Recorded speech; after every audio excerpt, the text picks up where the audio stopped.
haudassakaan.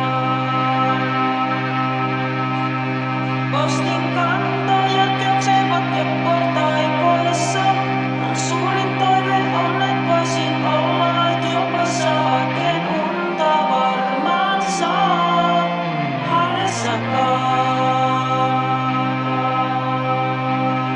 Kadun lumihankkeen selälleesi hiutaleita niele, jos ei sattu tarpeeksi, voit kylmän rautan painaa kielen. Mene lääkäriin, jos tuntuu, että tarvitsisit tukea, jos ei vielä masenna, voit aina päivän lehden lukea. Lyhyt kylmä kesä pitkään kylmään talven jälleen kääntyy pari nistiä Hesarille joka vuosi jäätyy. Mä en unta varmaan saa haudassakaan. Aamun ensimmäinen spora kohtaa liikkeelle lähtee meidän tehtaan savupiipun takaa. Etsin pohjan tähteä kun en unta varmaan saa haudassakaan. Kadun lumihankkeen selälleesi hiutaleita niele, jos ei sattu tarpeeksi, voit kylmän rautaan painaa kielen. Mene lääkäriin, jos tuntuu, että tarvitsisit tukea, jos ei vielä masenna, voit aina päivän lehden lukea. Lattialta millerit kerään ja toivon etten huomenna herää. Kadun lumihankkeen selälleesi hiutaleita niele, jos ei sattu tarpeeksi, voit kylmän rautaan painaa kielen. Mene lääkäriin, jos tuntuu, että tarvitsisit tukea, jos ei vielä masenna, voit aina päivän lehden lukea. Siellä poliitikot joka päivä sama paskaa jauhaa, samat biisit radiossa joka kanavalla pauhaa. Päivät aina kuitenkin vain samaa rautaa kulkee, vasta valonetti talvellakin baarin hanat sulkee. Mä en unta varmaan saa haudassakaan. En unta varmaan saa haudassakaan. Mä en unta varmaan saa haudassakaan.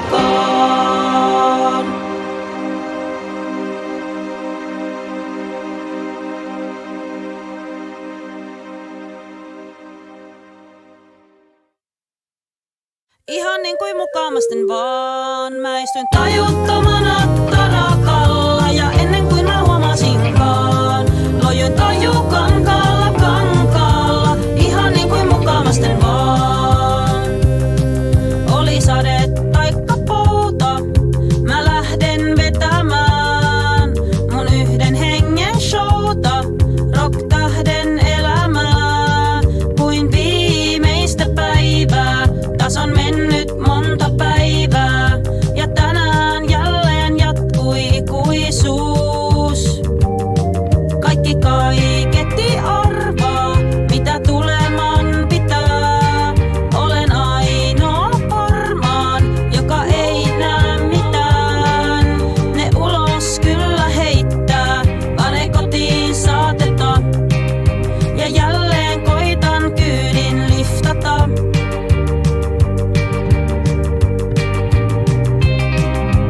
Ihan niin kuin mukamasten vaan. Mä istuin tajuttomana tarakalla ja ennen kuin mä huomasinkaan, lojuin tajukankaalla kankaalla. Ihan niin kuin mukamasten vaan.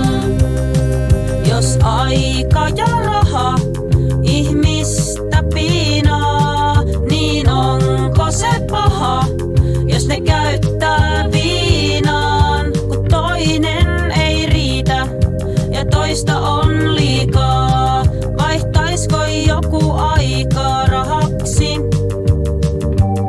Ei kai kenenkään elämässä ois syytä luovuttaa, mut on niin kauan ollut tässä, vain juomat juovuttaa, kun yhtäkään päivää ei enää tarvittais, niin kuin mua ei tarpeeksi harmittais. Ihan niin kuin mukamasten vaan. Mä istun tajuttomana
mut aurinko paistaa silmiin. Se päähän tekee kipeää, mun ote elämästä lipeää. Jos mulla ei ois sua, mulla ei ois mitään. Suuret toiveet eivät toteutua voineet. En tiedä ketä kiittää, kun tämä hyvin silti riittää. Jos mulla ei ois sua, mulla ei ois mitään.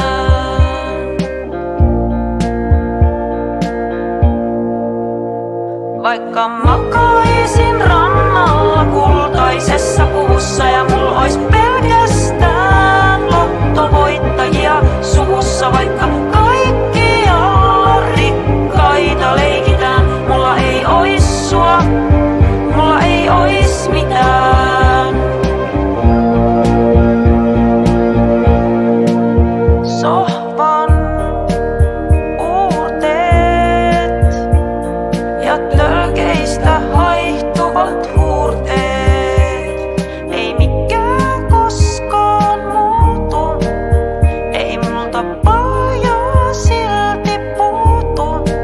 Jos mulla ei ois sua, mulla ei ois mitään. Tiedän, joo sen tiedän, paljon pahaa vielä siedän. Kun voin pohjallakin hengittää, jos pinnalle ees sinä jäät. Jos mulla ei ois sua, mulla ei ois mitään.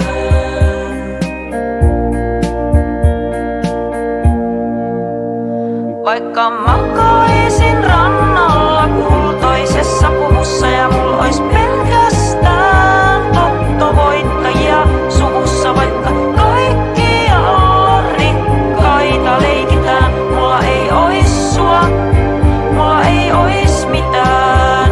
Vaikka istuisin salongissa sikari suussa ja mulla ois minien paikka kuninkaiden sukupuussa. Vaikka kaikkialla rikkaita leikitään, mulla ei ois sua, mulla ei ois mitään. Jos mulla ei ois sua, mulla ei ois mitään.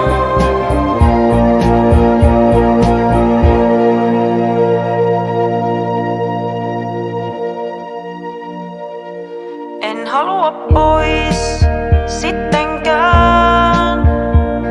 Mä mieluummin kanssas tänne jään. Jään tänne katolle, katson pilviin. Aurinko paistaa silmiin. Jos mulla ei ois sua, mulla ei ois mitään. Jos mulla ei ois sua, mulla ei ois mitään.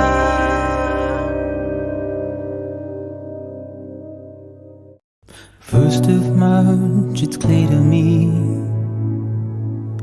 there's something that's uncomforting. Your body has a way with me, but I'm exactly where I wanna be. But I'm a long way from home.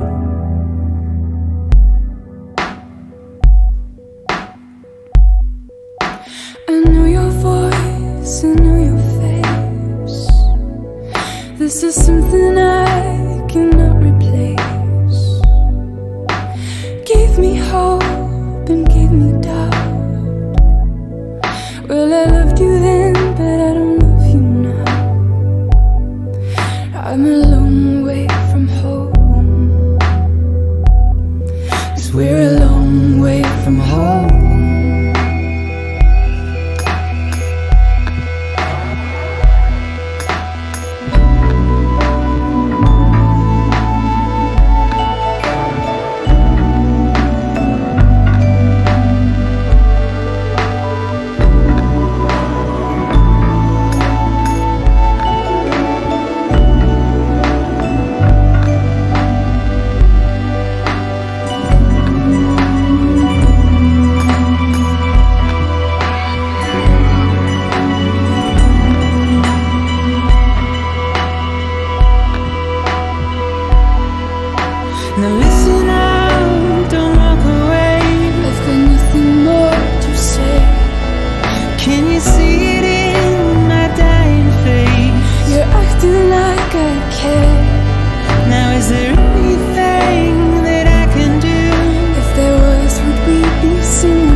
pose, dirty eyes, sweaty clothes, the routine that I've learned to understand and know. Play my tricks, fragile mind, risk your head on me. Shut my eyes,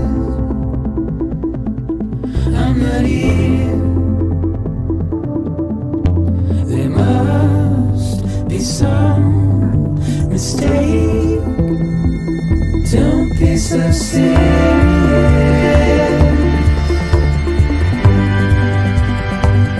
Don't be so serious.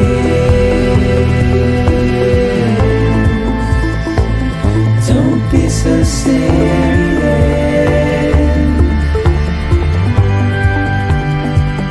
Don't be so serious.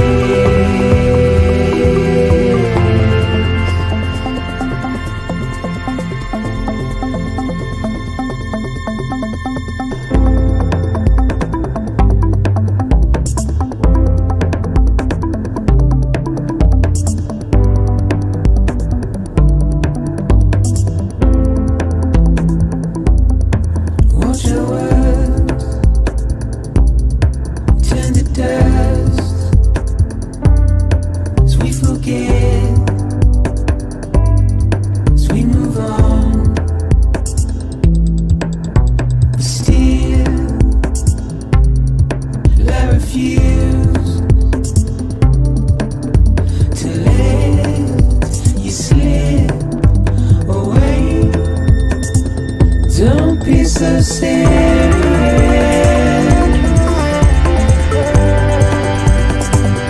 Don't be so serious.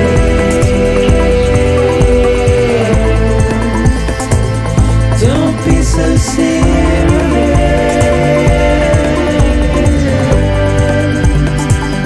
Don't be so serious.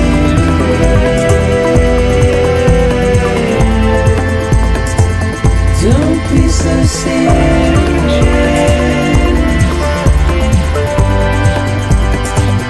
Don't be so serious.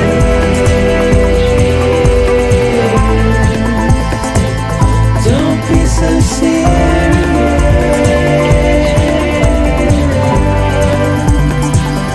Don't be so serious.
I have had the privilege of doing a little bit of thinking today. Just a little bit, right? I'm so caught up, and still am. But today, I had about an hour or two to spare to think. And I want to share my thoughts with you. Because I've had a lot to think about today. And it's dawning upon me that I don't ever really think I've had this conversation. So we're going to have it like now, right? Today.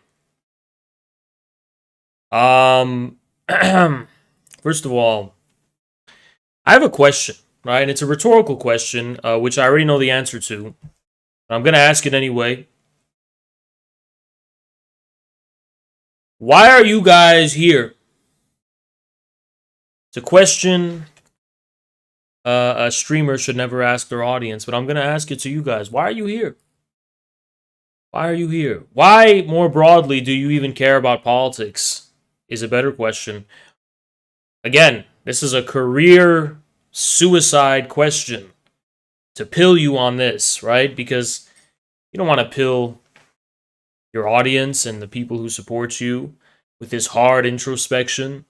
Why would you want to do that? It'll complicate things, right? Well, I'm going to do it anyway because I think the community will be better off for it if you could just sit for a moment and reflect on exactly what brought you from being a person who cares about sports and Doritos to someone who cares about politics. Why do you give a fuck? Now, I'm going to give you answers that I find unacceptable a priori. I find the claim... Thank you so much, Demetrion. Oh my god, it's Dr. Hayes from the Infrared Webcast. Thank you so much, Demetrion. Shout out Demetrion, who's actually a Giga Chat in real life. You guys didn't know that. So now let it be known. But as I was saying, what makes you someone who goes from eating Doritos and playing video games to someone who gives a shit about politics?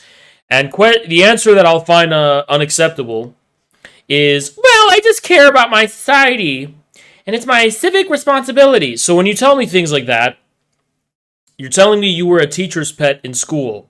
The reason I always bring up high school so fucking much is because it tells you everything you need to fucking know about a person's character, even into adulthood. So when you tell me some shit like, well, it's my responsibility, you are a fucking narc. You're a teacher's pet. And I immediately dismiss you. I don't take you fucking seriously. I think you're an ugly retard if you give me that kind of answer. And you're also wrong. You're a teacher's pet who was in your student council in high school and you just cared about... See, you're telling me that you were the type of person that liked to snoop in other people's fucking business because you were so narcissistic you could not draw the distinction between the way the world should be and your own fucking personal sense of self. That's the type of person you're telling me you are. So I find that answer fucking unacceptable. If you're someone who's calling themselves a communist, I find it unlikely that's your origin story. I just do. I find it profoundly unlikely. Today, I was a little bit depressed, and I'm going to tell you why. I was a little bit depressed because I was thinking about the fact... I was thinking about people who I revere almost on a religious level, like Lenin and Stalin. And I was thinking of them and thinking about them. And I was kind of telling myself something that I found pretty sad, which is that I can't really look at art in dedication to them in the same way anymore. I can't look at paintings of Lenin. I can't listen to songs about Stalin and Lenin. I can't, appreciate Soviet aesthetics. I can't do these things anymore. It's like every time I do it, somehow I can't help but think about the way in which these figures and communism as a whole, in general, is understood and made sensible to the majority of people on a social level. And that's what ruins it for me. I can't help but think about these vicious cunts on Twitter and these IRL leftists and the type of psychological disposition that these people have in America, and it's very blackpilling. And it starts to make me think, I always have to pose this question because I am a person who doubts themselves a lot. Am I just a fucking crazy guy? Why am I the only fucking person? Well, I know I'm not the only person, but why does it feel like I'm the only fucking person in the West who feels this way about the entire history of communism and it's the significance of Marxism? Why am I the only one who senses it in this way and understands it in this way? Why am I the only fucking person who does that? I mean, so much so to the point where self-proclaimed communists and Marxists literally go to bed telling themselves that I'm faking it and I'm secretly a LaRoucheite or I'm secretly some kind of Nazi or something else.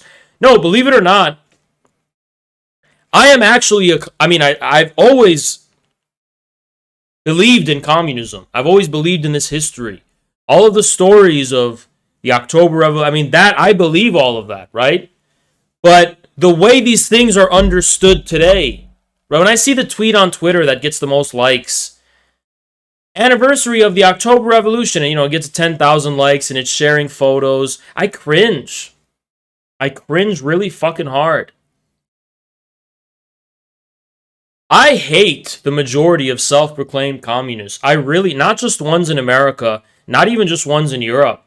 Even on an international level, I'm starting to fucking hate them. The only exception I can think of, unequivocally, is the Communist Party of the Russian Federation and the Communist Party of China, which is, that's too broad of a statement anyway. The Communist Party of China's got 90 million people. But besides them, I can very clearly see that the Indian left and the Indian communist left dominates the international communist left. And I fucking hate them. I actually fucking hate them. I hate Indian leftist communists. I can't fucking stand them. And maybe I'm putting too much blame on them. Maybe I'm looking for a scapegoat. But who has made communism so ugly and so despicable and so sickening to your stomach? Who has made it this way? Who has made it so that there's just this profound nihilism behind the imagery of communism where nobody even believes it anymore? It's just a kind of fucking meme, right? They see the figures, they see the image of Lenin and Stalin and even Mao as a utility, as a thing to use with which to express their resentments and with which to kind of achieve some other goal. I just feel like no one appreciates the beauty of what Lenin did. Nobody appreciates the beauty of what Stalin did. And its world historical and even ontological significance that is very much something sacred, right? At the highest level of religiosity, it is something sacred, the history of communism, to me. But the self-proclaimed communists, it's just, that's not the case, right? They don't really believe in it in the sense of, they don't believe in the story. They don't believe this is a real story, in the real, right? They have this disgusting and despicable aesthetic and view that I am someone who's resentful against the world. I hate my mom in particular. I'm more on that later. And my dad. And Lenin avenged me in the past. And he was my outlet of my own personal rage. You know that disgusting fat bitch whale chair lady on Twitter, for example, always talks about how she loves the idea of killing children. And she sees the Bolsheviks when they killed the Romanov family. For her, that's her revenge. She just looks at children and she just wants them dead. She's like, oh, the Bolsheviks did it for me. And there's no love. There's no appreciation for the beauty of what happened. Just at the level of the story of communism, there's no understanding, right? It becomes very clear what people like Lenin meant by Philistinism, right? Philistinism for Lenin means an inability to perceive the deeper harmony and beauty of the world. Well, I'll tell you what, these communists that you have, I'm not even just talking about the American and Western ones, but even on an international level, have a butt ugly view of reality and the world, an incomplete one, knowingly. And in all of their corruption and filth, they have no fucking problem with that. They know that when they talk about Marxism, they don't actually believe in it as an all-encompassing and like omniscient view of the world that is real and is true, right? For them, it's just a kind of signifier of social status and your place in what social groups you are. And then moreover, it's a utility with which to express and economize personal resentments and personal forms of suffering. Oh, I'm in debt and I have to work at Starbucks. I suffer more than you. Oh, I'm a trans black person. I suffer more than you. Oh, I suffer more than you. And then they use theory as a kind of encyclopedia with which they kind of create this economy of like, oh, are you a morally bad person? Are you a morally bad person? Are you suffering enough? Are you privileged enough? How do we relate to each other? And all of these extremely like pathological, personal, psychological problems, they're using this political language as an outlet for it. And it just sickens me to my fucking stomach. I just kind of feel like I'm the only person in America who actually believes in communism.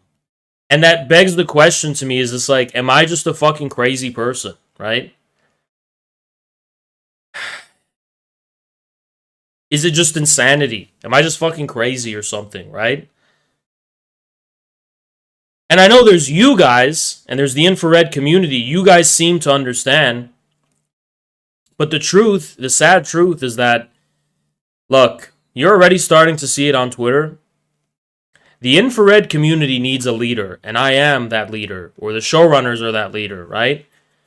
But as soon as things, I mean, I always see so much potentials for splinters and so much potentials for factionalism, and people just not fucking understanding it and deciding to be content with their inability to understand. A lot of people are in infrared, not because they actually understand what I'm saying, but because they're superimposing their own, worldview and their own shit on it in their own way. And then, like, there's so much potential for, like, factionalism and splits to happen when people realize you were wrong about this whole thing, right? This is not what you thought it was. And I'm not necessarily trying to blame people for that. Maybe it's human nature. But I'm trying to give expression to a feeling that I have, which is one of profound loneliness. I mean, no, in all seriousness, I don't really think there's anyone I could say, like, you fully understand this. You know what I mean? Besides other showrunners.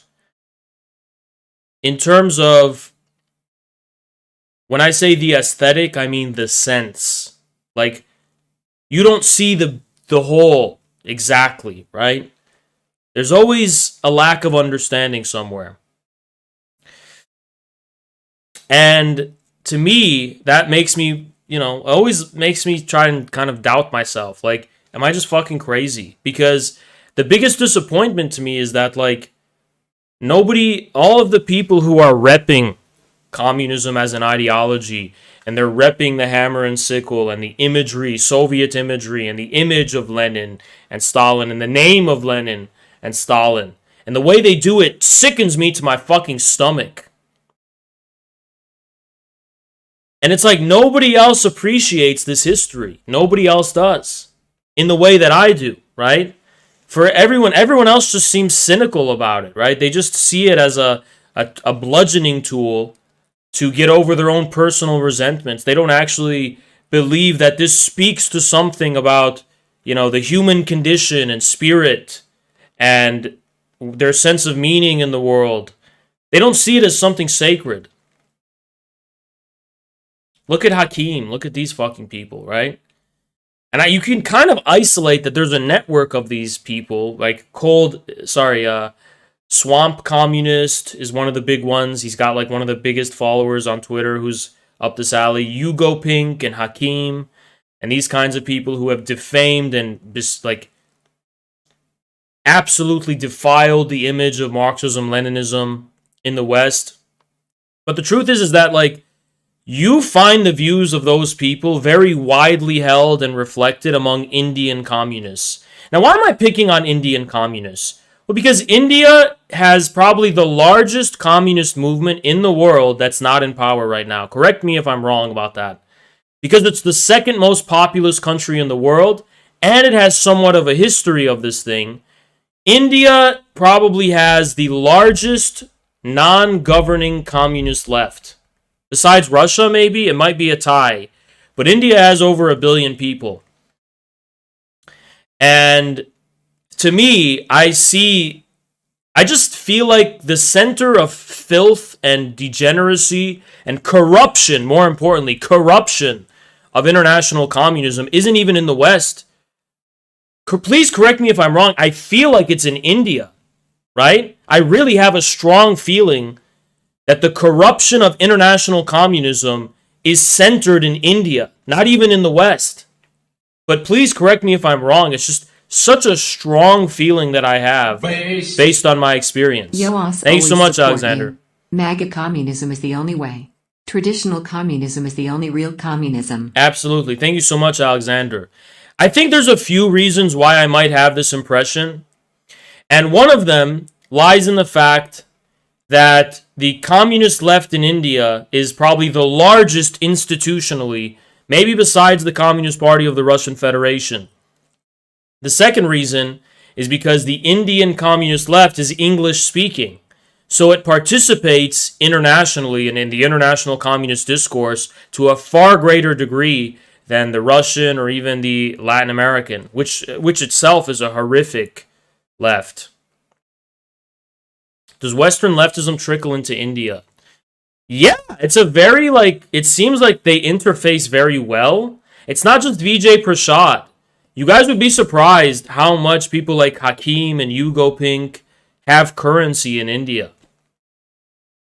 In my experience, you'd be surprised how many fucking Indian communists literally living in India are some of my biggest ops and biggest fucking enemies.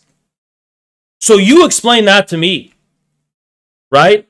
It's something I just fucking notice. It's the legacy of Soviet revisionism, right? Because outside the Soviet Union and the communist bloc, I think India had the strongest do you have one. any thoughts on the Naxalite? Thank you, Lionel. I probably sympathize with them the most, if I'm being honest. The Maoists I sympathize with the most in India.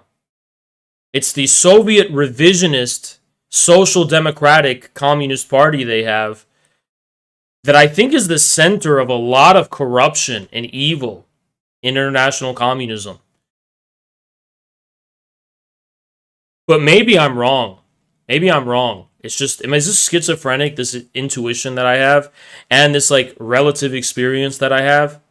I could be wrong. I'm just saying.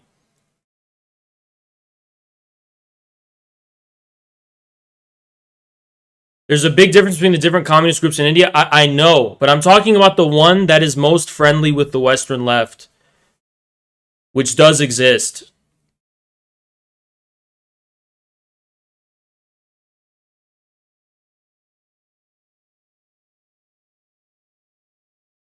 There are great communists in Kerala. I don't know anything about Kerala, right? I just know about what I've seen.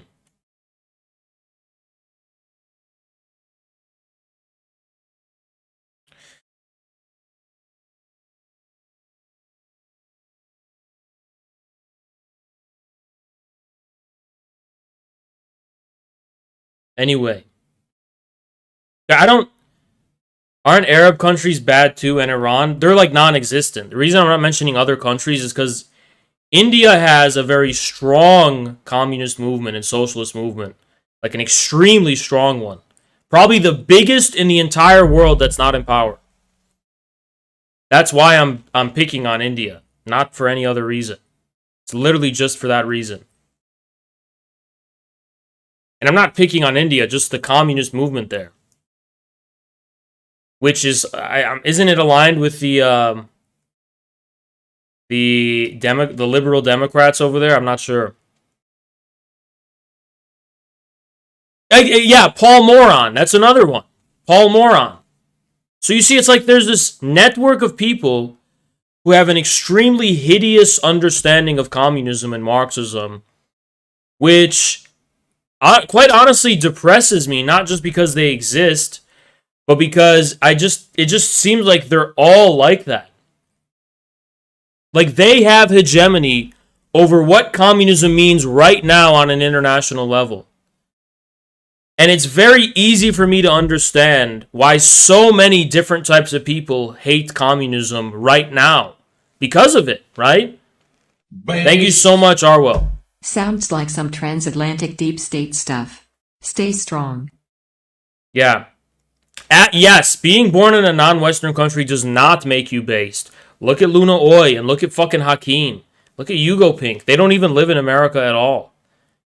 A lot of this filth and sickness is international. Let's just own up to the fucking truth. Stop fucking pretending it's just an American problem. It's not. It's an American empire problem, sure. But a lot of these colonies of the American empire, it's produced a lot of cocksuckers who have gotten used to being the bitches of America's empire and the bitches of America's establishment, like Hakeem and Hugo Pink. You know, there's a saying. It's always the viceroys in the colony who are the most vicious cunts. When you have a colonial empire, the native population is not that bad. But the colonial, the elites of the colonial system abroad are always the most vicious, disgusting cunts. That's why in our stomach, we Americans cannot stand Europe's intellectual elite. We fucking hate them. We hate the European ruling class because they are the beneficiaries of the American international empire, and they're the most vicious defenders of it, right? They're the avant-garde of the American empire on a cultural level, on a political level, on an ideological level, and this holds true for a lot of third world countries as well. These are vicious, vicious cunts. They're the enemy of mankind. They're the vicious enemies of their own people. But they're also enemies of us and the American people, just like our empire is.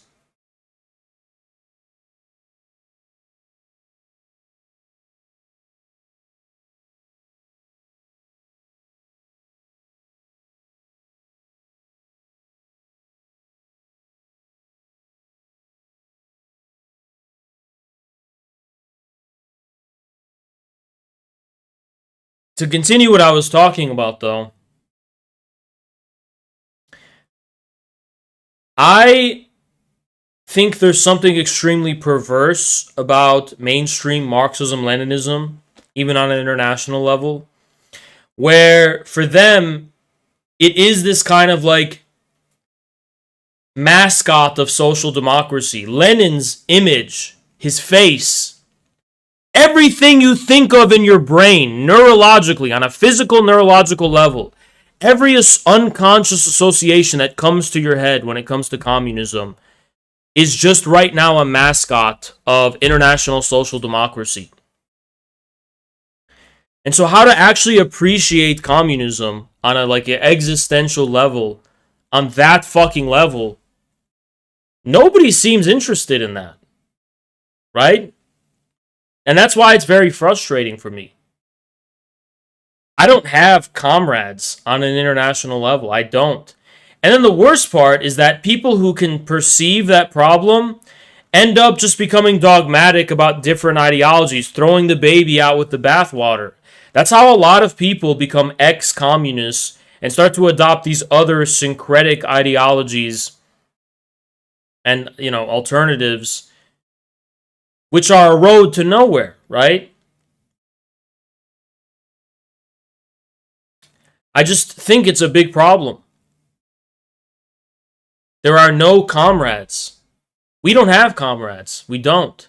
I mean, the Communist Party of the Russian Federation, that's an obvious one, right? But there is an international struggle for the soul of communism going on right now. It's a struggle for the soul of communism. And these social democratic cocksuckers are winning. they're winning in terms of hegemony. How about Chinese communists?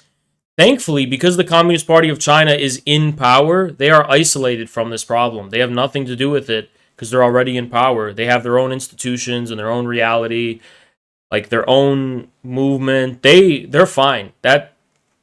They're completely disconnected from this. It's pretty disheartening and depressing. Like, I know this is a superficial way of looking at things. Like, when I go on Twitter and I see this post of, like, communists in some random third world country are protesting right now, and they're, like, sharing the pictures of them, and it gets, like, 5,000 likes, I'm cringing out so fucking hard. I'm cringing out at this specific aestheticization that's going on, which it just feels like it's just this kind of, it's experienced and sensed by these people as like a triumphant and orgasmic reveling in liberalism and social democracy, but to even a more extreme way, right? I can't get the image out of my fucking head of some, and this is deep misogyny I have in relation to international communism. Some like fucking bitch from Brooklyn wearing glasses who's just like marching, right? This is what I think of. When they try to connote the militancy of communism, I just think of some stupid bitch living in Brooklyn who's wearing glasses, like militantly marching for our rights.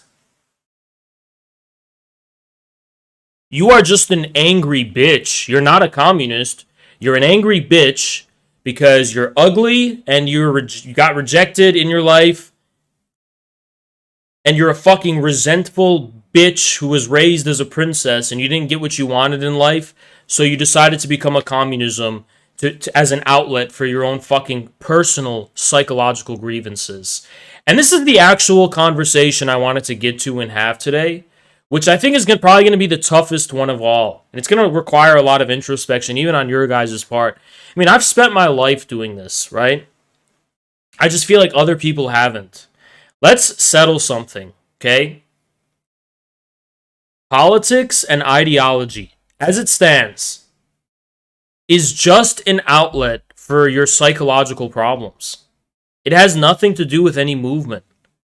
I need to strongly emphasize this, because a lot of people seem to not understand this. I need to strongly emphasize the fact that whatever ideology you think you have, whatever politics you think you have adopted, that is just a way in which you are trying to resolve deep psychological, psycho-personal problems. And it has nothing to do with any movement. There's no communist movement, so don't worry about that. It has nothing to do with any movement. It has nothing to do with any social cause. It has nothing to do with anything going on in reality. You are using this symbolism and this ideology and this history and these stories as a way to resolve your own personal psychological problems. There is no discourse. There is no, hey, what should we be doing right now, Hayes? Hey, Hayes, what's the plan? What should we do? How should we go forward? How should we continue doing what we're doing? Oh, how are we going to overthrow the state? How do we do the revolution, Hayes? What's square one? Square one is the fact that you don't give a fuck about any of this. I promise you don't. For some reason, and we're going to explore the various reasons. This is going to be a very psychologically heavy stream. But you have adopted this idea of communism as a way to cope with very personal problems in your life.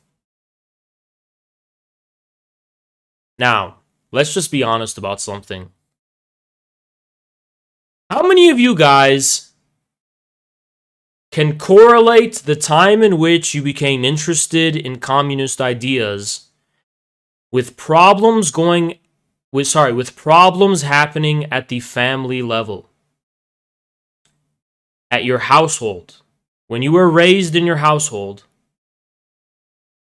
and you went through some kind of problem. Let's start with that.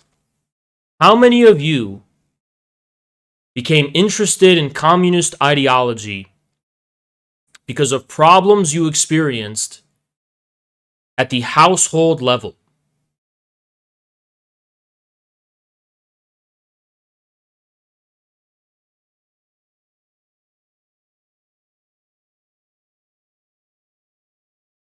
There are two types of people I've ever seen who are calling themselves communists, running around calling themselves communists. Only two.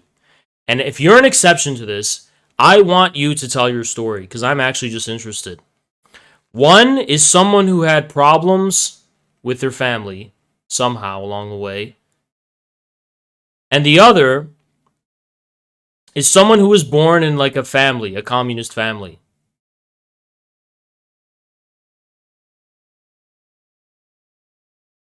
Now, you guys are probably different because this is my community after all, okay? I can guarantee you're going to look at 90% of communists outside of this community. It's because of family problems.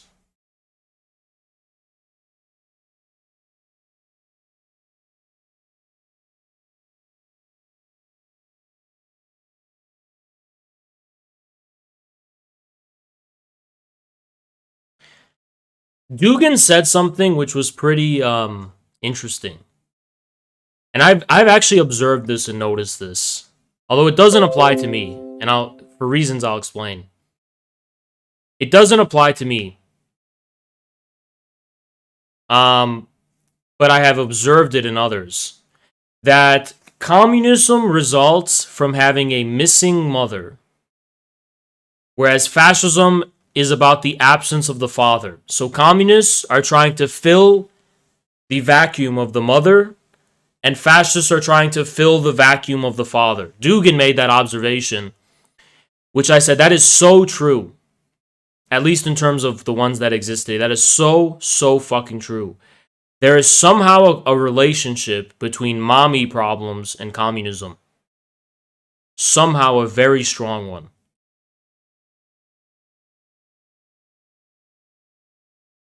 Thank you so much, Amila. Appreciate I you. wanted to find a way to cope and analyze 9/11. Interesting. Where I don't think it's accurate for Soviet communism because Soviet communism filled the mother void and the father void with Stalin. And the reason is because communism is inherently for orphans. Right? It's for people who don't have any parents at all.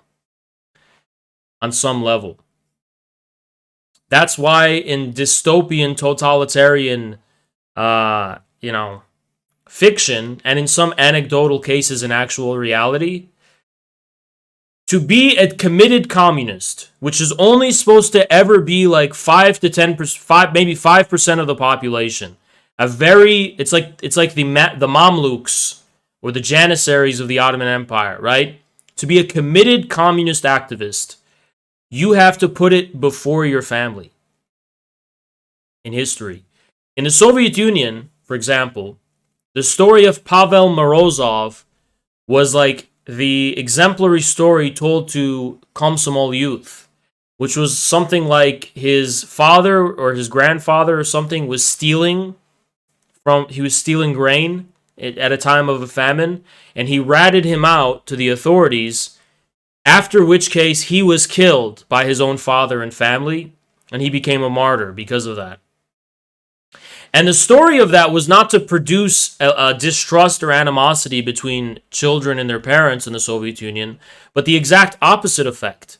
What it was supposed to do is basically say, listen to your parents, obey your parents, stay at home, because when you start to get involved in the business of the state as like a full-time committed activist, which means you can actually enter the ranks of power, you have to realize this is beyond family. This is beyond everything you know and you're familiar with. that was more the effect. It more kind of had this effect of, psychologically speaking, like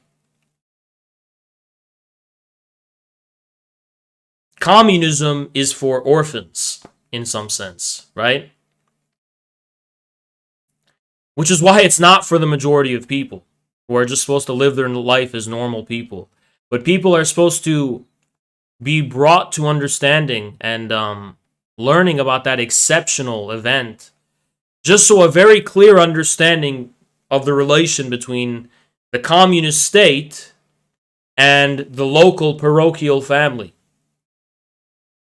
Two, they have to be completely separate, right? Otherwise, you're dealing with a kind of feudalistic, nepotistic, and tribalistic society. Thank you so much, Mayakovsky. NATO bombed Serbia when I was a kid, and so for people of my generation, anti-imperialism comes instinctively and communism comes naturally from that. That's interesting. I don't think you guys are psychologically fucked up, for the most part. I'm trying to explore the reasons why leftists have such a hideous, ugly view of communism. And I have concluded it is a result of household problems, and problems with the mother in particular, is what I've observed.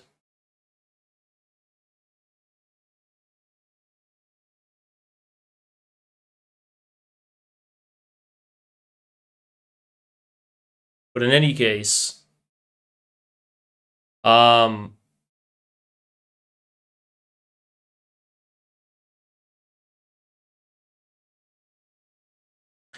was watching a podcast today of Hillary Clinton and Condoleezza Rice,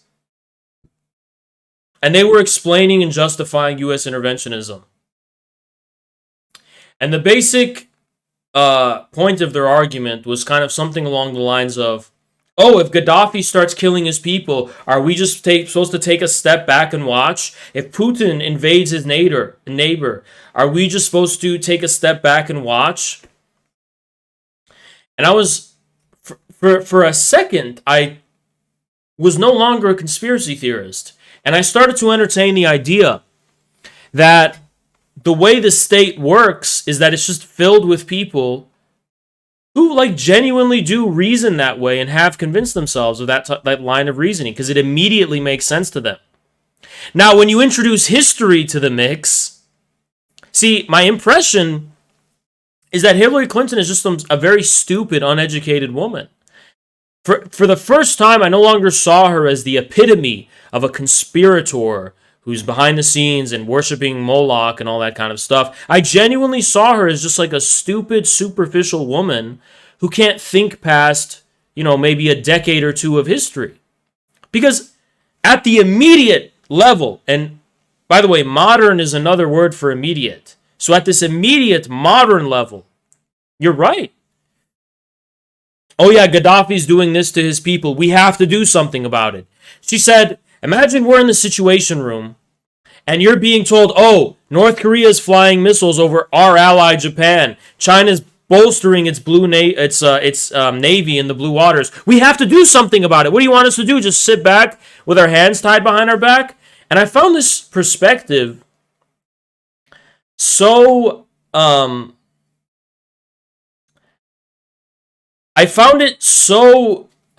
disturbing, right? Because to me, the way I was looking at it is that this is actually how they see things. This is how they experience it. Insight into history is not there. Who cares about the past? Who cares about history? Who cares about the conditions of these things and their context? It's happening now. We have to respond. And this is the perspective of the people running the American empire, right? We can't step back and just let it happen. Well, why were you stepping there in the first place? Why do you have to step back? Why were you even there in the first place? Oh, of course we're there. Because our noosphere, the projection of our mind, spans the entire globe. All the time and always as an extension even of just our knowledge of anything. We are always and already in a position of uniting our knowledge and consciousness of the world with the means with which to practically intervene within it. So when these people see Putin invading Ukraine, they say, what are we just going to sit back and do nothing? Well, you think of yourself having to stand back in the first place because you're already too close. You're already too close because you have projected with your mind the noosphere, right? The entire globe is your concern. It's your affair. You are already involved in it. It's already your business. Not even because you have military bases around the world and because systemically you're already involved in there, but because you have made no distinction between your knowledge of the world and the world itself. And that is the real secret of the American empire. It's the discourse of the university, as Lacan put it. The knowledge our institutions have of reality and reality itself have to be united as the same thing. And then I thought, see, we have a retard in the chat, and unsurprisingly, their name is Hakeem. And he says that's not what the noosphere is. Hakeem, I just talked about the discourse of the university, which is also coincidentally related to being unable to synthesize ideas in a new context and think about them in new ways. And you've just decided the noosphere has to only mean the threshold of the relationship between mankind and nature, as the original Russian cosmos said. It couldn't possibly be the case that there's a geopolitical and even metaphysical aspect of noosphere that goes far beyond the relationship between mankind and nature. You said that's not what the noosphere is. Well, maybe you should have reflected and thought about the sense in which I'm using that word.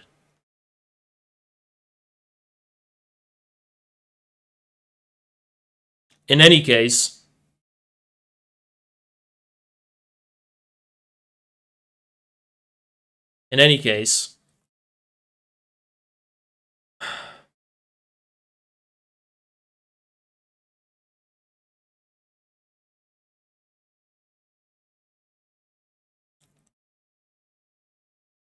it made me think about like why I have always been, I guess, a communist. And I think to me, it's always been very simple because I've heard every perspective. I've listened to every perspective. Even growing up, when I was someone who was just so anti-U.S. intervention and U.S. empire, I listened to their arguments because I used to argue with them in school, the George Bush defenders and those kinds of people, the neoconservatives. And I listened to the perspective of people like Condoleezza Rice and Hillary Clinton. Why? Because my teachers were giving me that perspective when I would argue with them in class.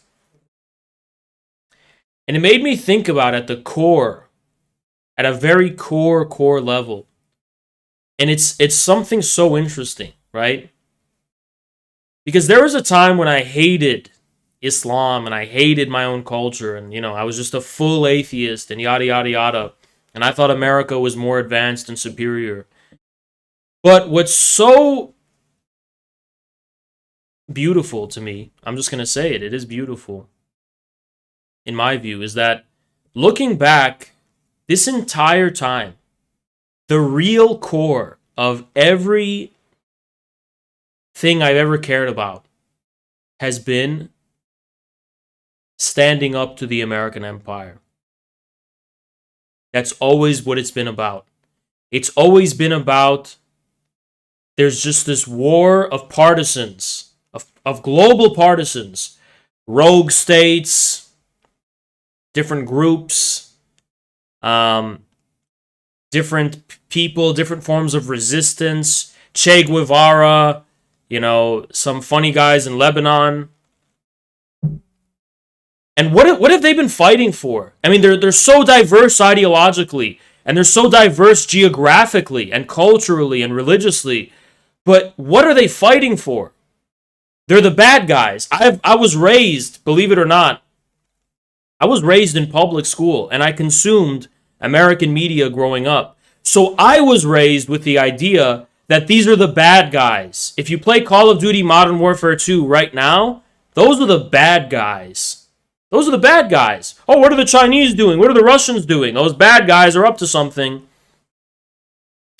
And to me, thinking about the fact that not only are the bad guys fighting for a reason that contains the secret and the truth of our entire reality, but also that there's a history of the bad guys, a forgotten history of the bad guys. Like that Lenin unlocked the key, for example, to overthrowing the empire. And that this is a lost tradition. Even an ancient tradition, I would argue. But specifically the way in which, see, it's a very subtle beauty you have to appreciate about the history of communism. America represents what is the word? An absolute threshold of being, beyond which lies apocalypse. So we are here in the Situation Room, and North Korea is firing missiles over our ally Japan. China's building up its navy. Russia's invading Ukraine. What do we do? Right?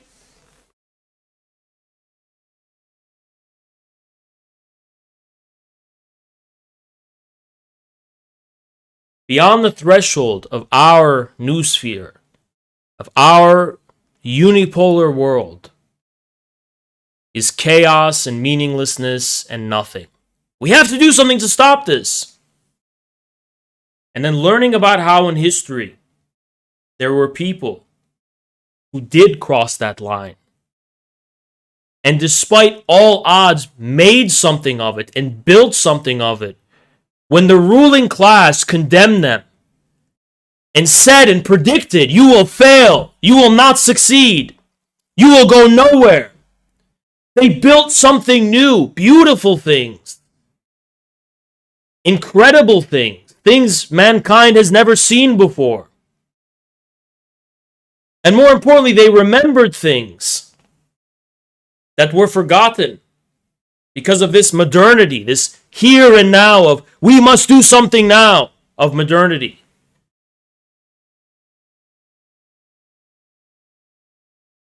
For me, Lenin has this significance.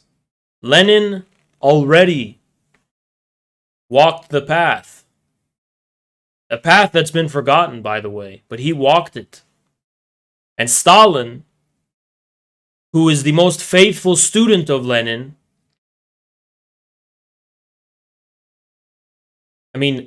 led the Soviet Union, a completely different civilization.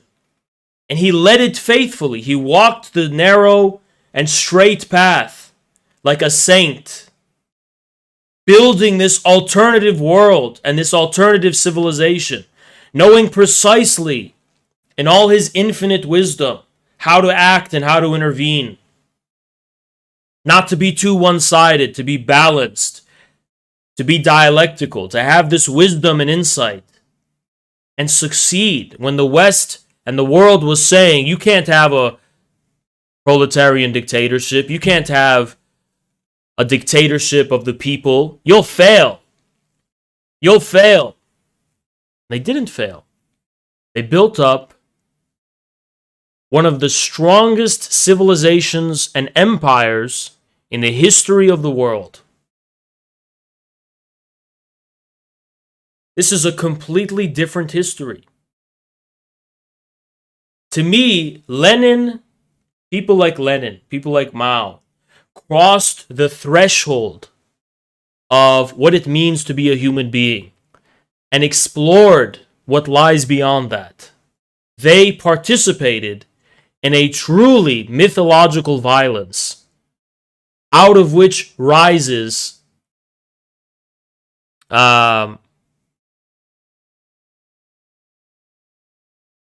the stuff of civilization.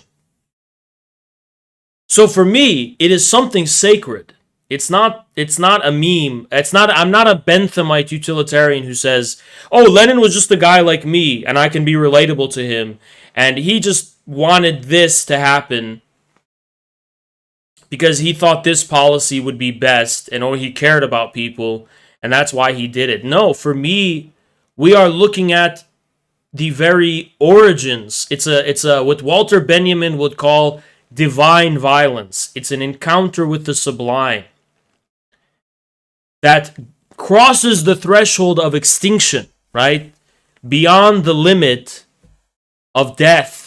Life and death, literally as a matter of life and death. I want to put this in perspective, guys.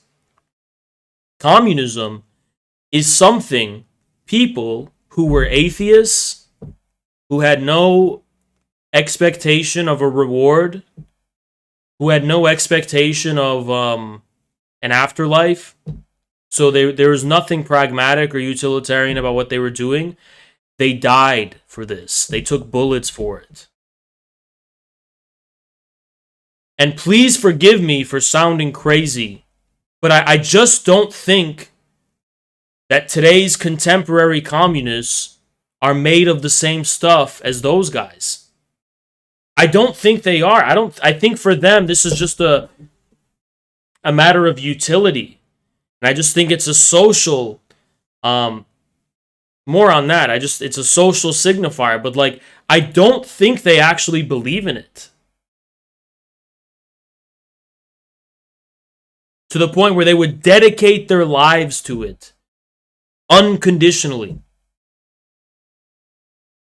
to live and die for it. I just don't feel like that's the case for contemporary so-called communists.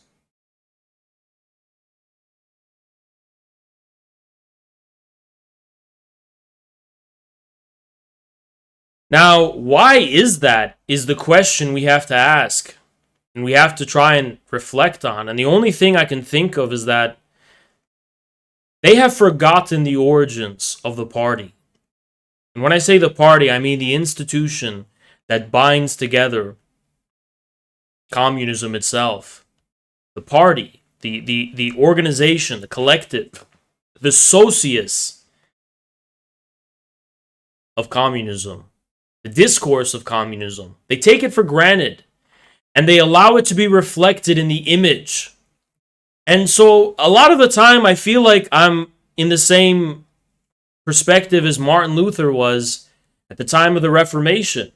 All the things he was saying about the Catholic Church, maybe I'm wrong, not to offend Catholics, I just strongly feel that this applies to the state of world communism today. I feel like every one-to-one, all of the critiques of the church that Luther was engaged in have a one-to-one application to the state of international communism. The kind of idolatry where no one believes in it from their heart. They dwell in the ready-made premises of communist association, which they simply take for granted, and don't actually, from scratch, derive the essence of on a proximate individual level.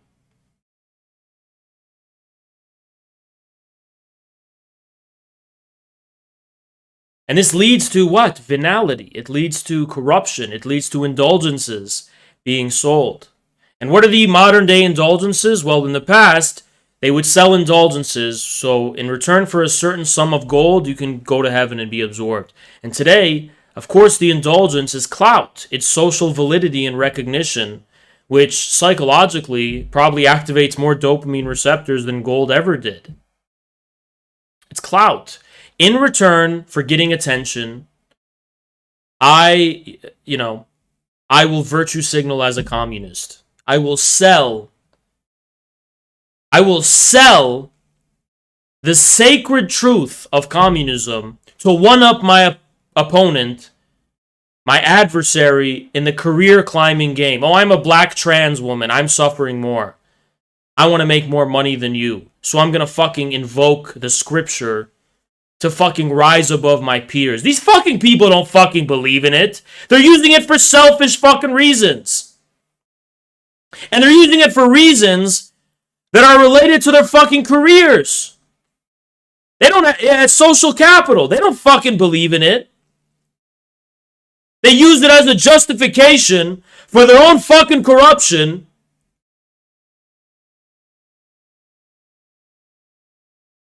And their career climbing bullshit.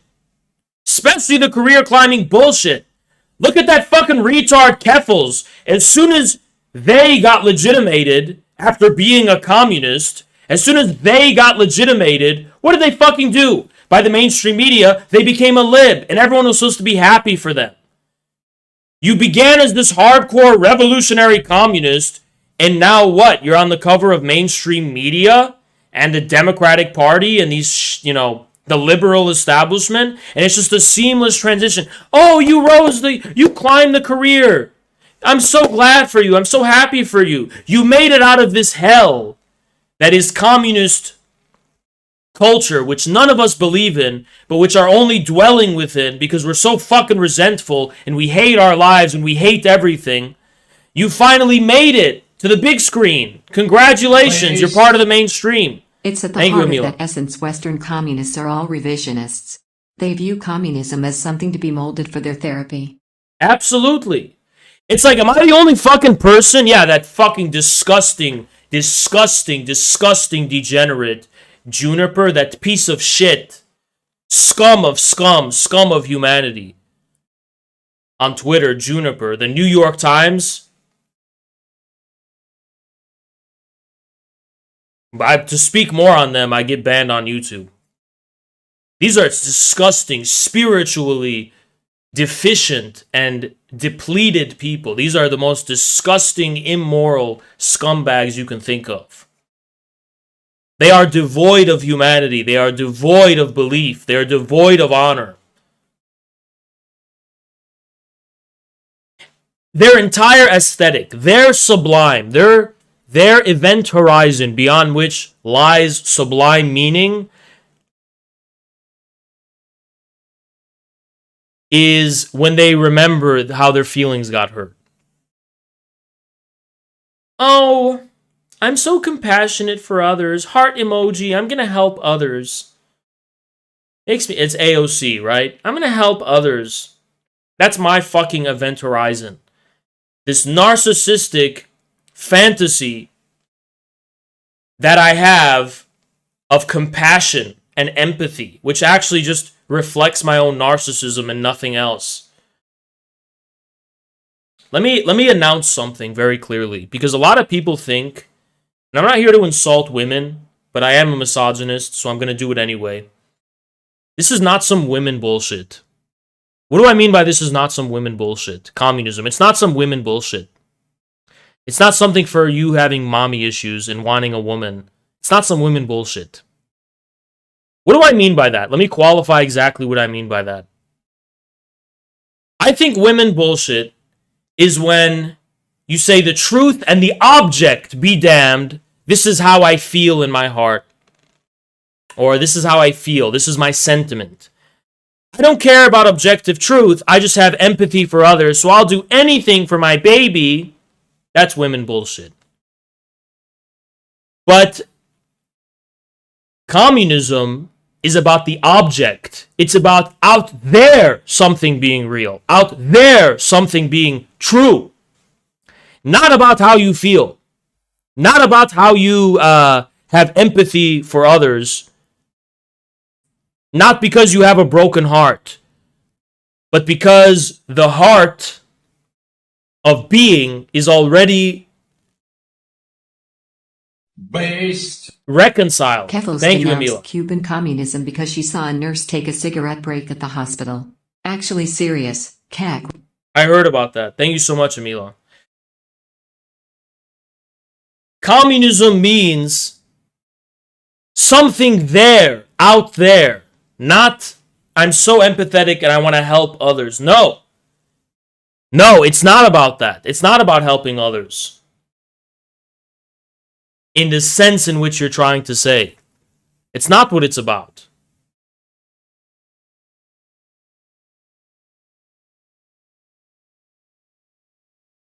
It's about the object. It's about objectivity. I don't mean this in an impersonal scientific sense of fucking scientists. I'm saying this in the sense of this is about the sacral heart of being. This is about the thing that gives meaning to humanity and all of history. That's what it's about. Most communists are not communists. They are social democrats who are using communism as a mascot to make a point.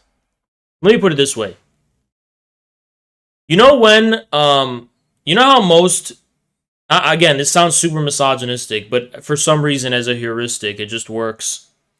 I feel like all women believe they're priceless, right? For some reason. And that when they take you to court because you insulted them or something, let's just say, they're like, okay, and I want you to pay me.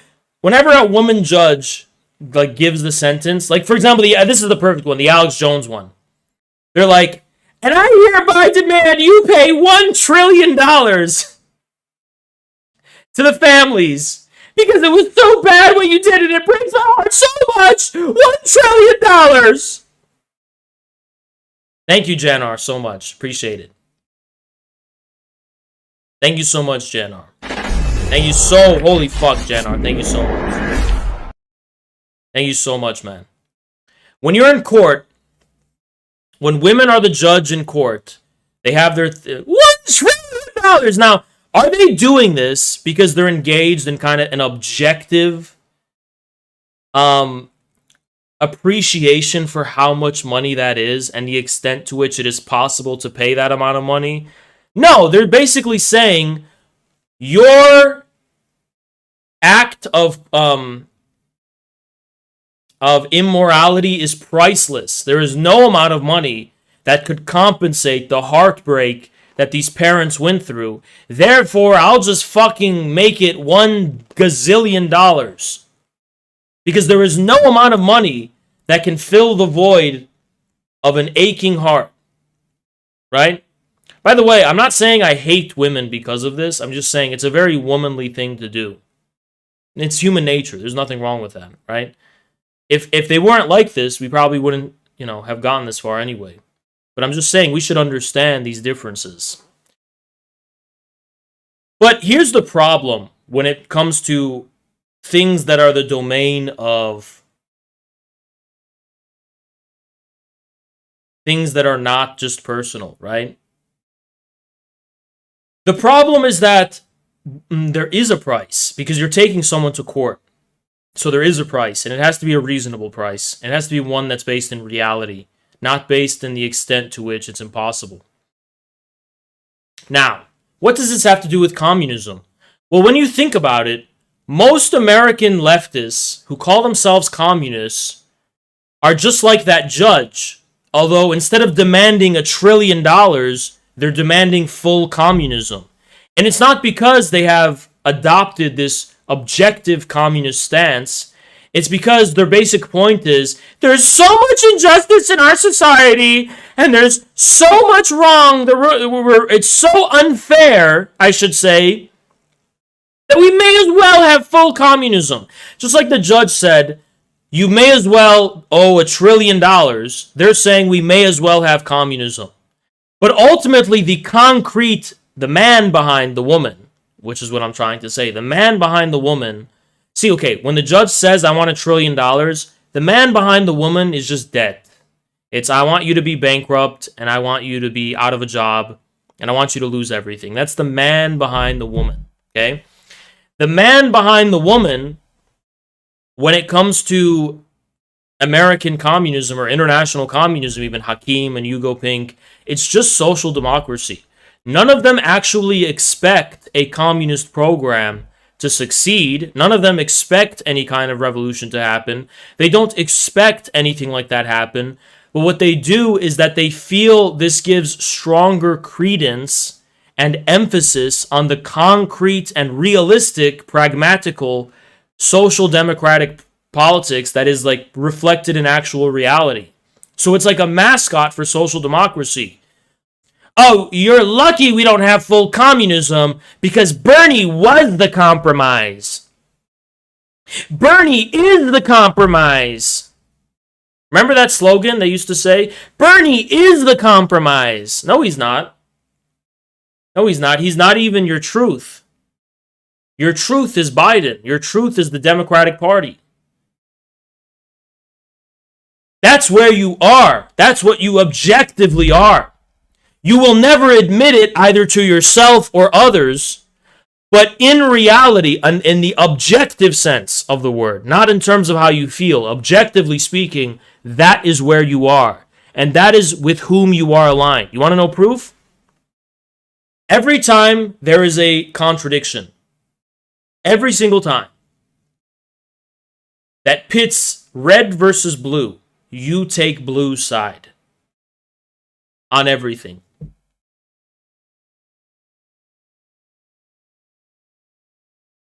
Elon Musk says, I'm going to unban everyone. Wow, it just so happens that you're on the side of the Democrats on that one. Even though he's saying, hypothetically, like, yeah, I'm going to allow communists to freely say whatever they want without getting banned. You're just instinctually against him. Why is that? Because you're a whore. You're a whore, and your pimp is the Democratic Party. Your man is the Democratic Party. You're a whore and a prostitute. And the Democratic Party is your man. That is your phallus. And you are just some whore. Nothing more. I am sick of I'm sick of having to deal with whores. Let's fight the man. We're not going to fight his whores. We're going to fight the man. We're not going to get caught up fighting his fucking prostitutes. We're fighting the man, not his bitch. That's our fucking enemy. We will not entertain some other man's bitch anymore. That's not politics. That's not fucking discourse.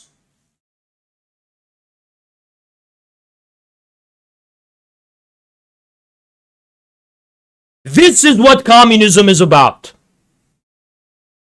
This is what it's about. A class war. It's a class war. It's a real class war, by the way. Not the idea of one, but a real one. Where you fight the power that be. You fight the man in power. That's what communism is about. It's about men raising their arms, fighting the man in power. But communists in the West are too caught up talking to and arguing with the man's whore and the man's prostitutes. Those bitches are not where power is. They're just taught this. That's nothing. That's a cockroach. It's nothing. Base. Thank you so much, Tom Smith. I was a lone Thank you Christian so communist much. for 3 years, creating my own way. Like G.K. Chesterton found orthodoxy after trying to found his own heresy, I found the golden path in Sultanos, following you to the ends of the earth. Thank you so much, Tom Smith. Thank you so much, Soul Sir. American leftists become communists so they can call themselves former communists. And that's the biggest insult of all, is you were never a communist, right? Thank you so much, Amila. Appreciate you so much. Holy based. In Freckles rise, gorilla, sun.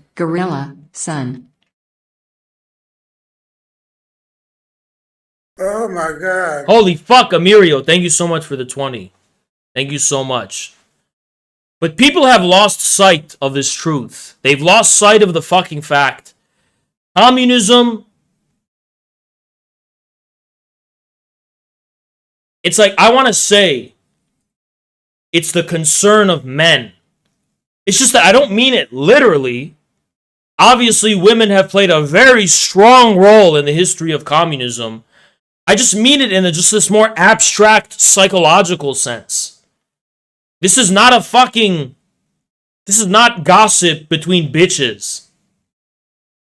Where we're going to argue who's more moral, it doesn't fucking matter. Who has power? Who's holding the gun? Who has the gun? That's what fucking matters.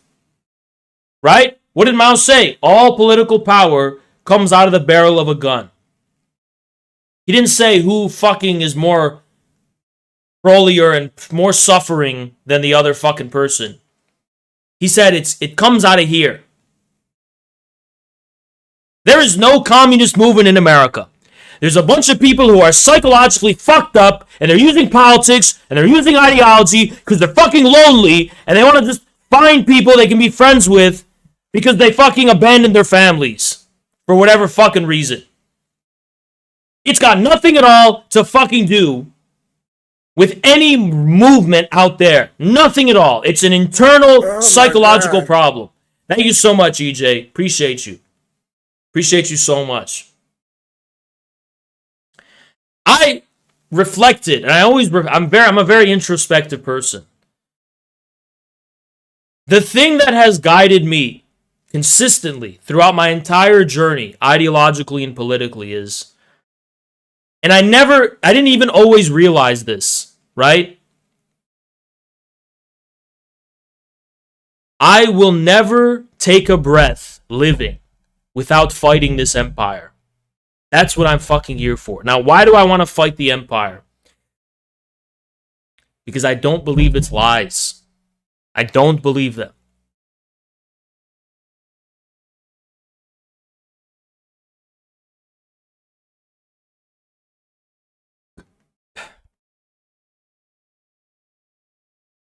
I don't believe the lies they say.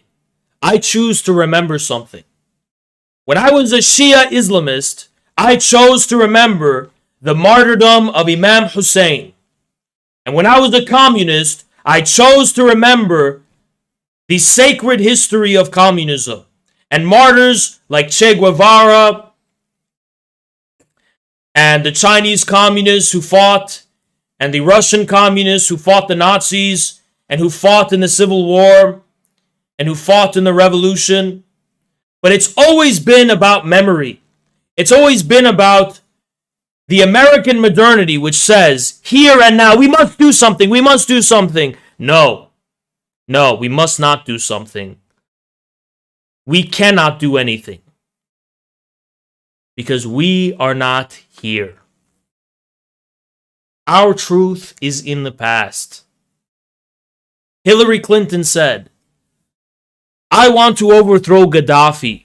Because what am I going to do? Supposed to step back and let him kill his own people?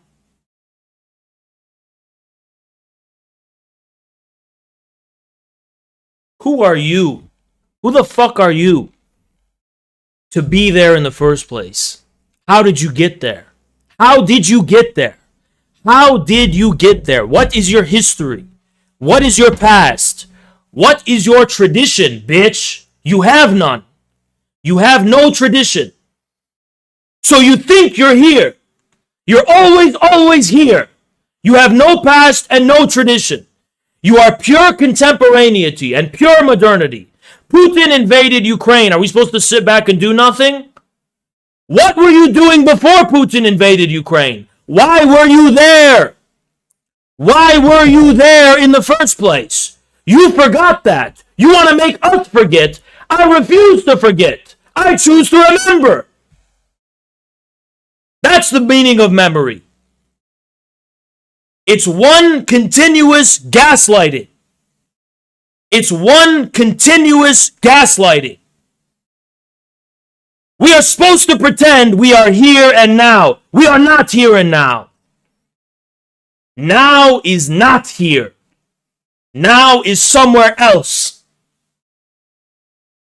That is the beginning of tradition. That is the flame of tradition. Tradition, many people have this confused. Tradition doesn't mean I'm going to jack off to neoclassical aesthetics on Twitter. Tradition means I will form a chain of memory. I will cohere the here and now with what was then. I will make not only now meaningful, but where I came from, where I am going, and where I am here now, part of one indivisible absolute. That's what tradition means. Tradition means I remember where I came from, how I got here in the first place. And only upon remembering how I got here in the first place can I have the right to answer the question, what now must I do? What now must I do is because I remember how I got here in the first place. I do not have an unconditional modernity. I do not have an unconditional contemporaneity. My modernity meaning here, right? Here and now.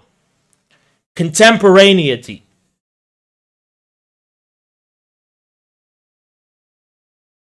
This delivers me to my origins.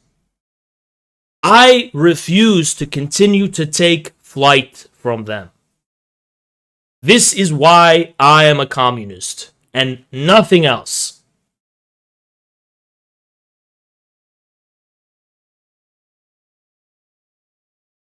Many of you, thank you so much, GL. Many of you think that you can simply live in this world and you wouldn't have to care, right? For me, it's like I notice how much mental energy and faith even the most passive of people give to this continuum that somehow never remembers itself of American modernity and of modernity, where they don't remember.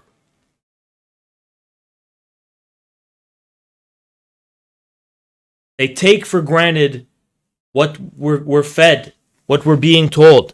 When I played Call of Duty when I was a kid, I couldn't just blindly enjoy it. I couldn't. I had Arab cousins and friends, and I was like, how can you play this fucking game and kill your fellow Arabs? And they're like, oh, who cares, man? It's just fun. And it's like, I understand that now. I'm not autistic or whatever. Maybe I was. But it's like, it didn't make sense to me. What do you mean it's just blind fun, right?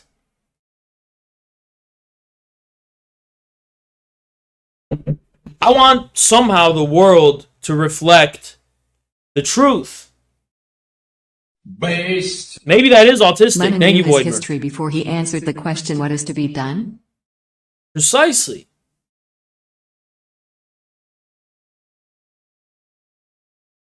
I'm going to be honest. I can play video games. I could probably play the new Call of Duty now. But I won't do it. I won't play a fucking game where I'm going to be shooting Iranians and shooting Russians. I wish I could just look past all that shit and fucking do it. Is that autistic that I can't fucking do it? I can't do it. There's something, it just feels wrong. It feels fucking wrong, right? Am I paranoid for like thinking this has a psychological effect on you where it numbs you and desensitizes you to getting used to lies, to getting used to the stories maybe the smartest of people can just look past all of it. The most brilliant people. I could kind of see where you're coming from if you can do that. But for me, it's just like, I feel like I don't want to get used to this.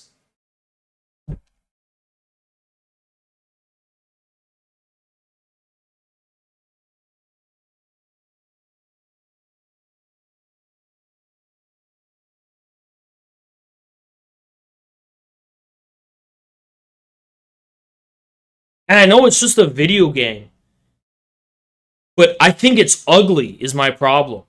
And to me, everything is about art. And I don't like doing ugly things because it makes me feel sick in my stomach.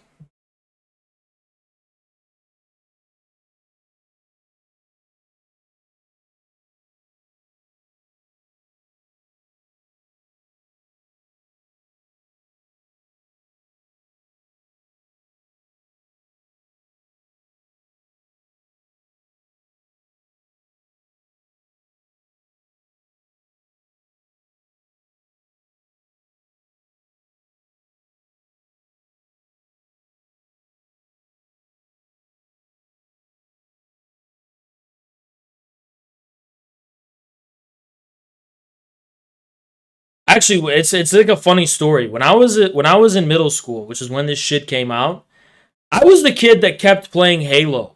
Is it because my parents couldn't afford the new Call of Duty? They could afford it if I asked them. I didn't want it. I didn't fucking want it. I wanted to play Halo. Want to know why? Because in Halo, I didn't have to kill my fellow Arabs. That's why. I could just kill space things. And then I was too stupid to understand that even Halo was technically about the war on terror. Like, you know, the neoconservative atheist empire versus the religious fanatics. But, you know, that's just like a metaphor, right? It's not direct. I kept playing Halo 3. I was on Xbox 360. All of my friends were playing Call of Duty 4, Call of Duty 4, Call of Duty 4. I said, no, I'm still playing Halo. Anyone want to play Halo? Nobody did. There's some guy in Australia who played Halo with me. And he was like on my friends list. And it was my only friend, one of my only friends, and we just play custom games with 16 other random people in lobbies. And that would be the people even my own friends, not playing Halo. They ask you to Thank eat you, Jay the apple Grimes. again when you already know the contents of the apple. Exactly. That's exactly it. Did you guys hear what Jay Grimes just said? They insult you by telling you to eat the fucking apple when you already know what's inside. We have to do it again. I don't want to do it again. I don't want to do it again. That's a pretty brilliant way of putting it, actually. It's a quite brilliant way of putting it.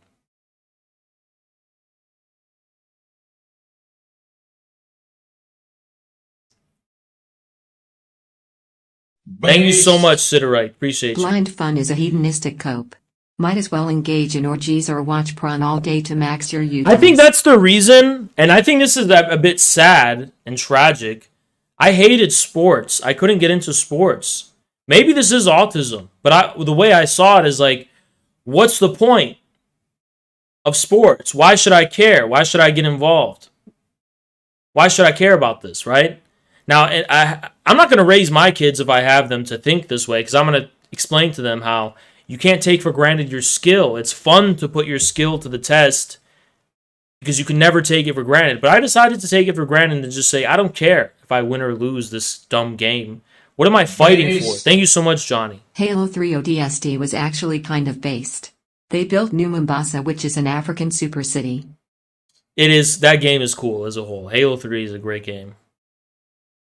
But the way I thought about it was just like, what is the purpose? Is this a war I'm fighting in? I'll do that. I'll fight for a war. I'll fight for a cause. Give me a reason to do this, right? Why should I do it? That's why. I didn't understand it. Nope. I mean, I like sports now, even though I don't play them. I'm obviously a very athletic person. But I didn't understand competitive sports when I was growing up. I did not fucking understand them. Thank you so much, Tug. Try skateboarding if you don't like sports.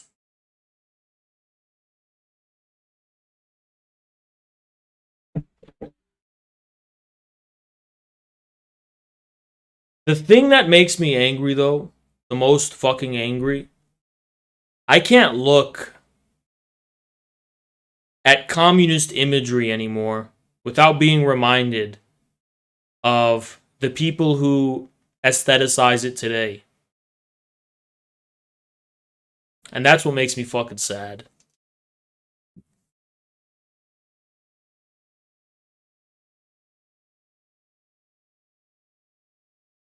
There's something so fundamentally corrupt about 21st century communism. It is spiritually empty. It is devoid of meaning.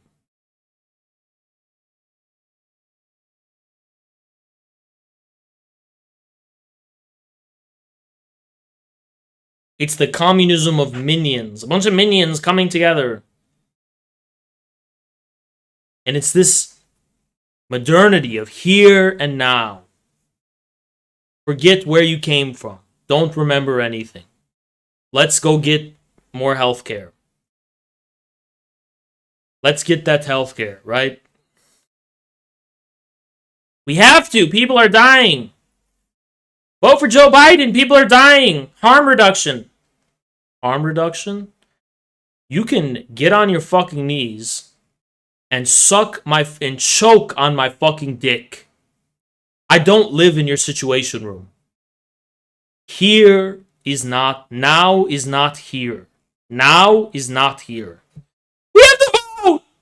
It's harm reduction! No. You suck my cock. Now is not here.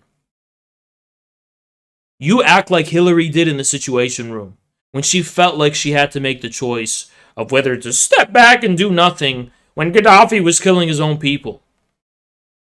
What if it was never your fucking place to do anything, bitch? It's not my place to vote.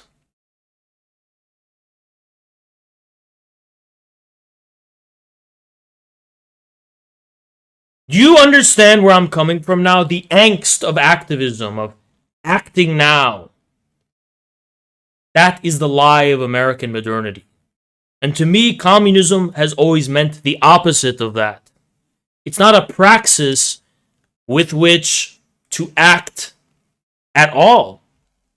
Communist praxis is the beginning of a tradition. Thank you so much, Mojave. What you're talking about tonight is what intuitively set infrared apart for me. The rest of these communists just seemed cringe, unprincipled, and weak even when I didn't understand anything about communism. I mean, they are. They are. They are so filthy and corrupt. You would not fucking believe how disgusting these communists are. You would not fucking believe it. These are such sickening fucking people. They are so corrupt to their fucking core. It would make you sick. Because you have to think of it this way, right? How does someone go about... Base. Thank you so much, Jay Grimes. I should clarify, I mean apple in the biblical sense. I know. Guys, thank you so much, Jay Grimes. Guys, how does someone go about today calling themselves a Marxist-Leninist or a communist in America? Like, for example, that fat, disgusting fuck chair lady, or cold empanadas, or swamp communist. What led them to start identifying with the imagery of Mao, whose image actually you can see right there? Can't see it now because Jay Grimes is dono, but it's like right behind it. What led them to start identifying with this imagery? How did they start telling themselves Lenin was good, Stalin was good, communism was good? What does that mean for them? What does that mean to them? And when you realize that for them,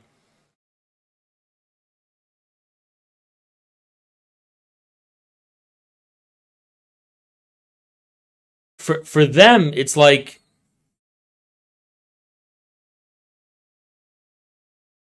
it's not that they see any beauty in it. They don't see anything beautiful about it, or sublime, I should say. Really, the correct word here is sublime, right? They don't appreciate anything sublime about this history. Rather, for them, these are vulgar mascots that bear testament to some unresolved resentment and bitterness and viciousness they harbor toward the world.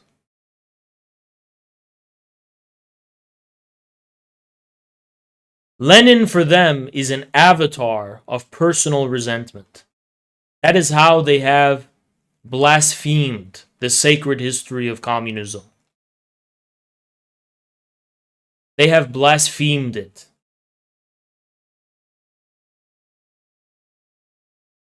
We need to be honest about something. There is nothing personal about communism.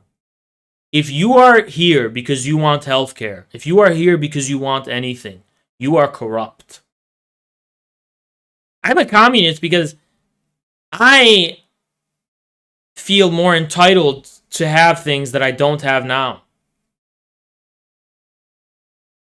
In a country like America, you are trying to initiate yourself into this dead ideology that has no mass movement, that has no program.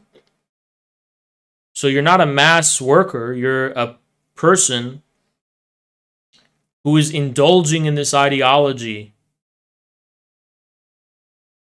I mean, what leads you to care about communism? Why do you care about politics? Why do you care about ideology at all? What leads you to give a fuck about any of that? Don't tell me it's because you're a good person, because I don't believe you.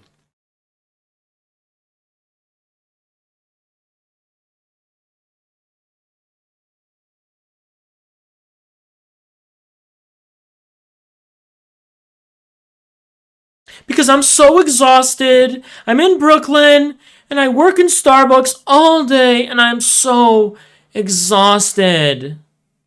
Go fuck yourself. Go fuck yourself. You fucking bitch. You're exhausted? I don't give a fuck. And it's not society's fucking problem that you're exhausted. You're just a dumb, incompetent retard. Lenin doesn't give a fuck about the fact you're exhausted. Stalin doesn't either. And no one in the history of communism has ever related to your origin story. None of them. You have nothing to do with them. I'm so exhausted and tired of all the injustice in the world. So leave this world. I mean that sincerely. And I mean by that, I mean go to Mars with Elon Musk.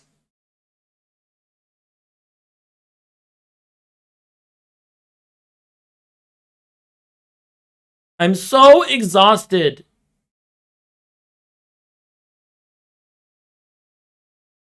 Communism is not for people who are looking for release. Communism is for people who have already found that. That's why Lenin called people Philistines, because he already found his meaning. He already found his reconciliation. He found his purpose in life.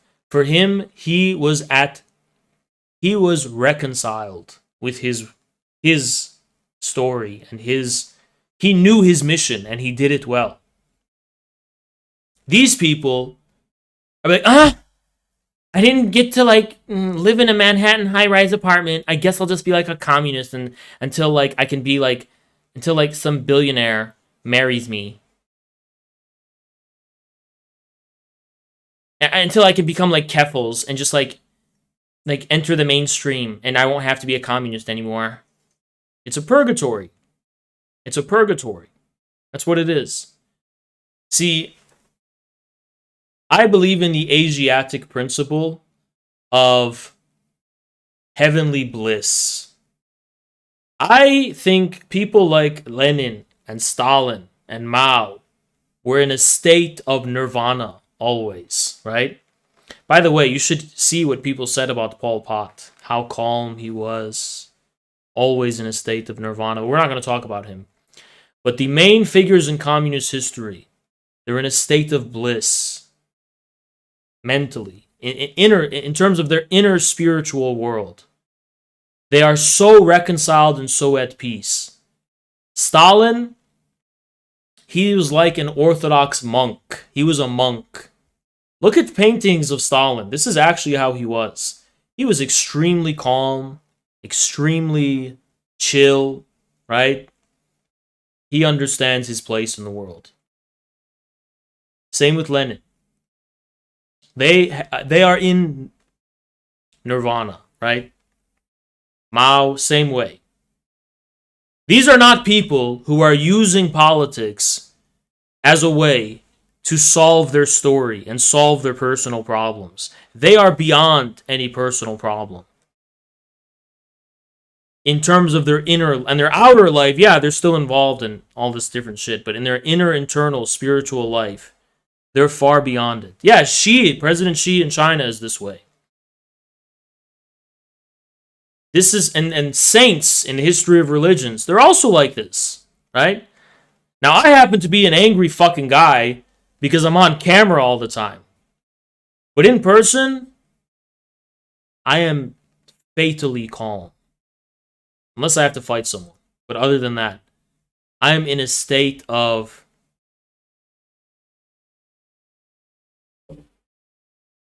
Well, now that I'm moving, I am in this fucking anxiety, whatever state, admittedly. But usually, this is what I aspire toward, right? You have to be to be a communist, you need to be at ease. You need to have forgiven your father. You need to have forgiven your mother. You need to be okay with your situation. You can't be, oh, I'm exhausted. No, you need to be fine. You need to be okay. If you're using communism as your ticket out of your problem, you're abusing this sacred tradition. And I am risking madness by doing this. At the risk of sounding like a schizophrenic, crazy crackhead, I think that everyone else who's a communist in America is wrong. And I think there is a tradition of communist history. I think it wasn't always like this. I think in the times of the Bolsheviks and in the times of legendary communists throughout history, that they were not like this. That's a bold thing to say. But that's what I'm saying. They were not like the communists you have today. There's a complete disconnect, and there's something that was completely forgotten, which is there's no trace of it in today's communists. None at all. I believe in a lost, mythical communist past that is nowhere present in the world today in the form of any mass movement. Even in the Communist Party of the Russian Federation, where is the avant-garde movement? Where is the new orientation that responds to the calling of the era? I don't see it. And so we are in a desert right now. We are in a desert, a spiritual and existential desert. All I have ever been trying to do is get out of this desert. And MAGA communism was that. Because my view was that by harnessing the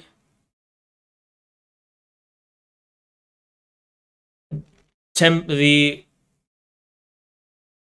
would you call this? The templexity, or the kind of way in which MAGA was disturbing the timeline, right? We could hitch a ride onto the MAGA movement to actually revive the mythological and lost origins of communism. I think paleo-Leninist is a beautiful word, and I'm going to steal that. Yes, paleo-Leninism. Archaeo-Stalinism. Archaeo-Leninism. No, archaeo-Marxism is the word. The word is archaeo-Marxism. We need to very much get used to that word. Archaeo-Marxism. Archaeo-Marxism, yes. To me, MAGA communism, like, the basic idea of MAGA communism is that uniting the ideas of communism with the MAGA movement will somehow revive this lost past. MAGA, very ambiguously, was supposed to be about the lost past of America. But it can also become the lost past of communism because it is in the direction, it's like a vector in the direction of lost past in general. So all manner of lost traditions have an opportunity to see their day in the sun, including communism. And for me, this is what MAGA communism was about. The lost past of communism being revived.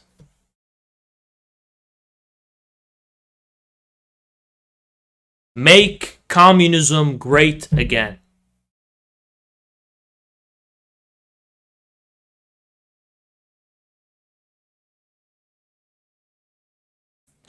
MIKGA. I don't fucking know. And we can figure some better name out.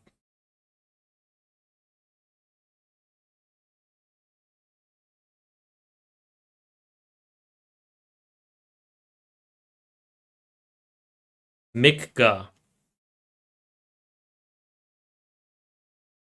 That's what it was always about for me.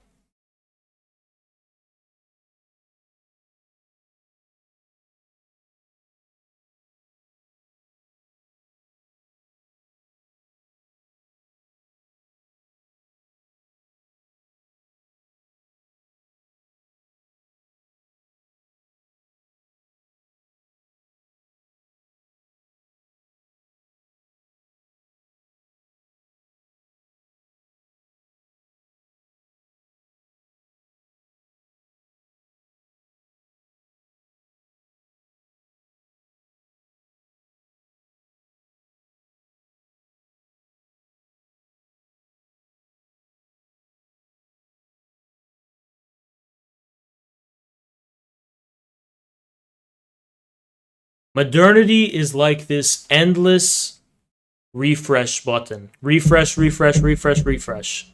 I want you to think of what modernity really means. Instead of thinking of modernity as a era, modernity is always ever... See, for example, modernity is not, okay, beginning in 1700, that's the modern era. No.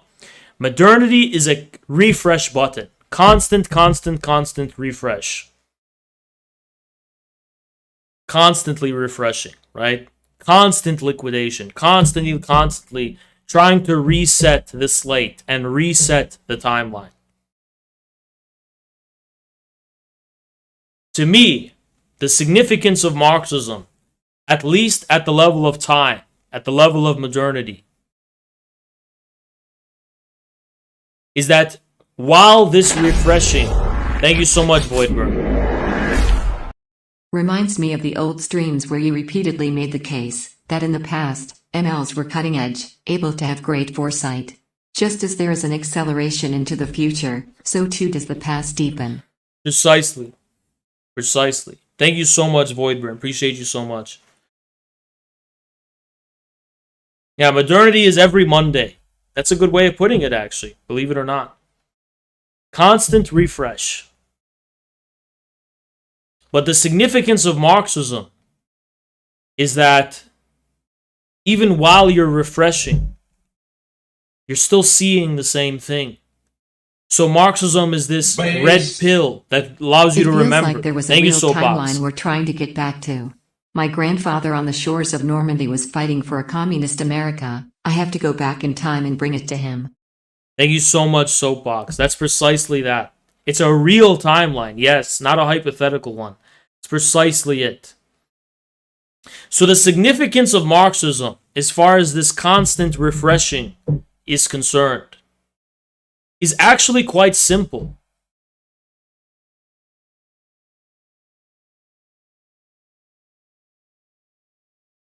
Marxism wants us to remember all of the things that show up when the page appears and some content starts to show up on the page. We refreshed it.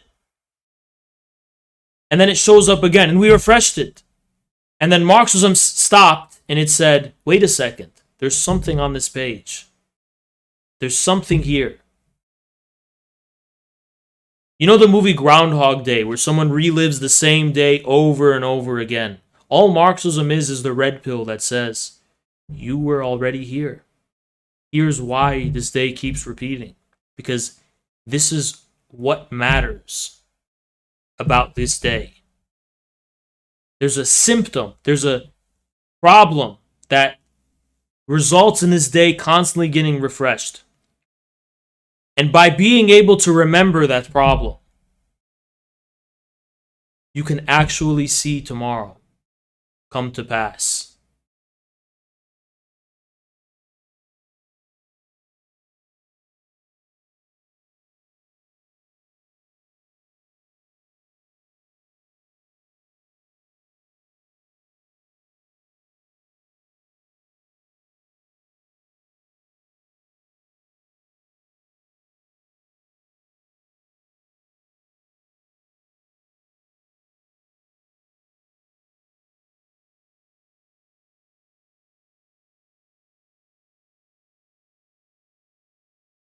Thank you so much, Malte. What is your opinion of rising neocon parties like ROT or PTB/PVDA and the socially right turn that Nordic Soap Dems party have been making recently? I have no insight into any of that. I don't know anything about any of that. I've never heard of socially right turn that Nordic Social Democratic. Surely not the establishment ones. Those have to be like splinter parties. Okay. Now,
there's something we're gonna watch together that I haven't seen yet. It's from that Russian communist animation channel, and they have like a new video they released today, which I want to watch. So let's watch it together. I can't really tell you anything about the content of this video. I just want to see it.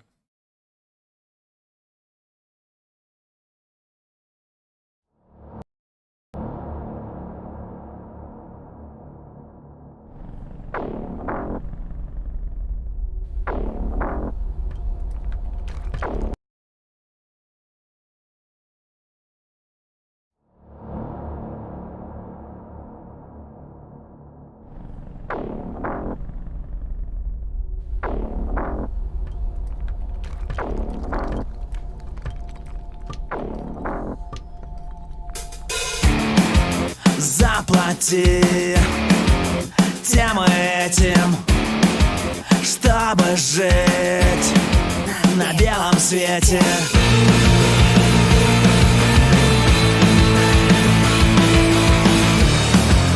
Не тяни, делай ставку, возьми кредит, накинь удавку. Думай сам, куда идти планет, включай свой мозг и находи ответы. Тебе решать, за что ты будешь драться. Включай свой мозг, просыпайся.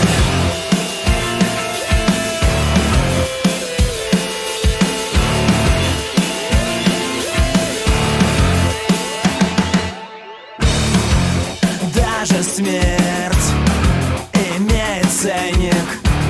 Здесь вообще все просто так, кроме денег.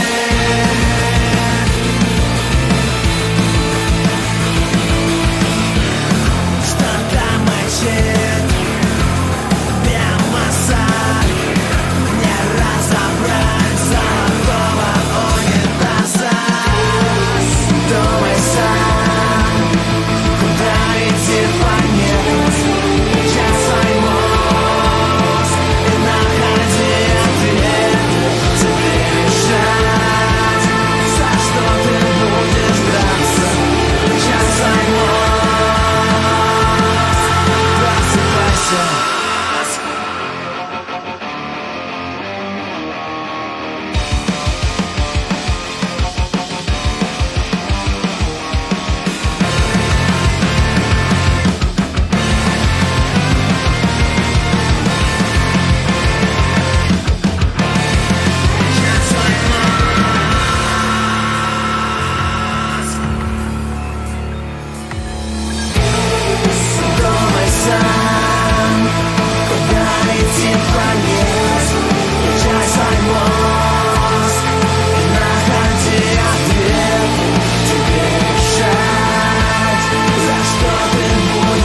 Well, I mean, it's better than.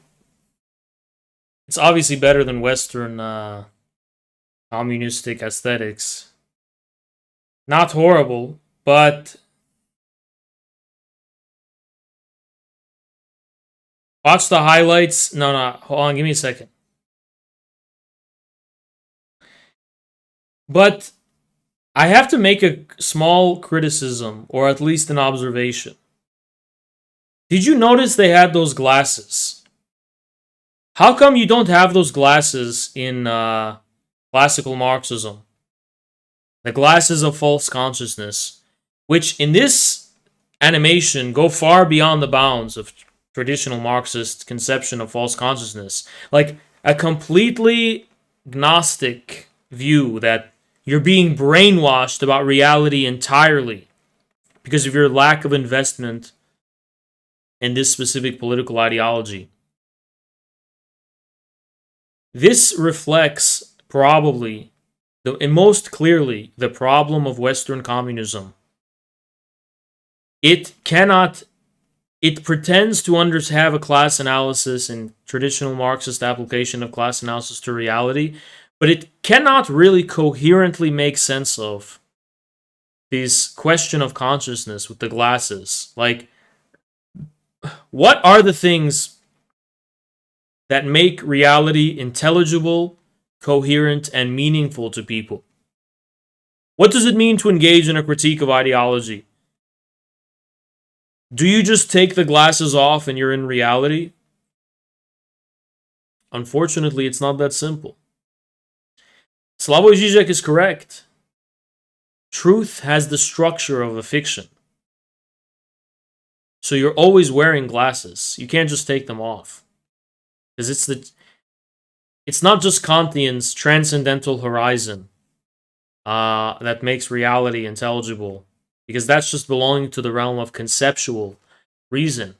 This transcendental screen must be applied to the libidinal and psychosocial level, which Western communists in general across the world are completely deficient in being able to do.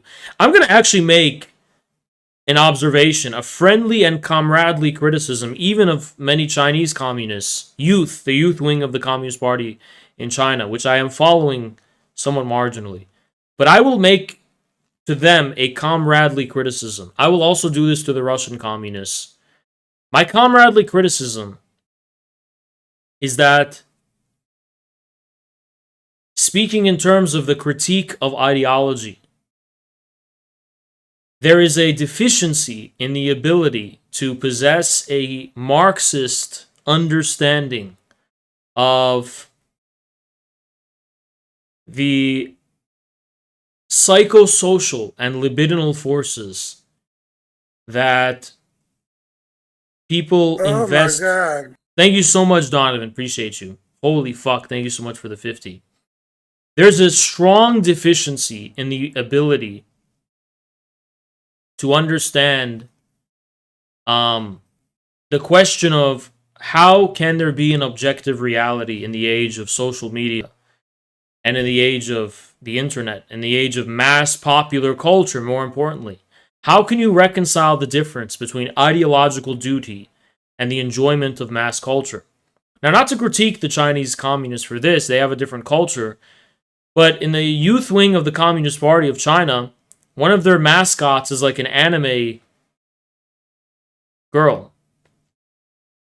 And maybe in their cultural context, this somehow fits. But to me, this is a kind of awkward,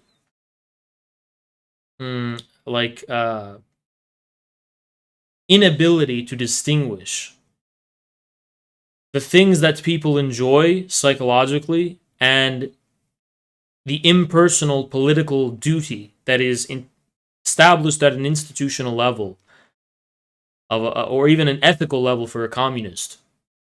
But the problem is, where does one begin and where does one end?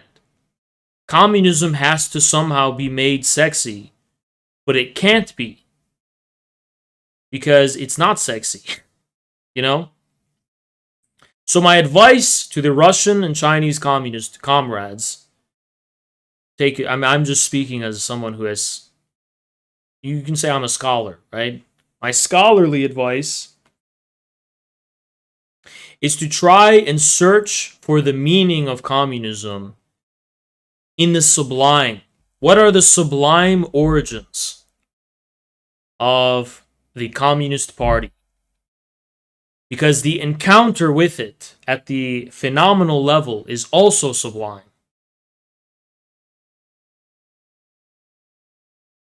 It's not a partial object like Gilles Deleuze. Gilles Deleuze, however you pronounce his name, was a theorist of partial objects. That's like what an anime character is. It's a partial object. It's a partial enjoyment. Like the worst offender is the Japanese Communist Party, where they have the anime girl singing the song.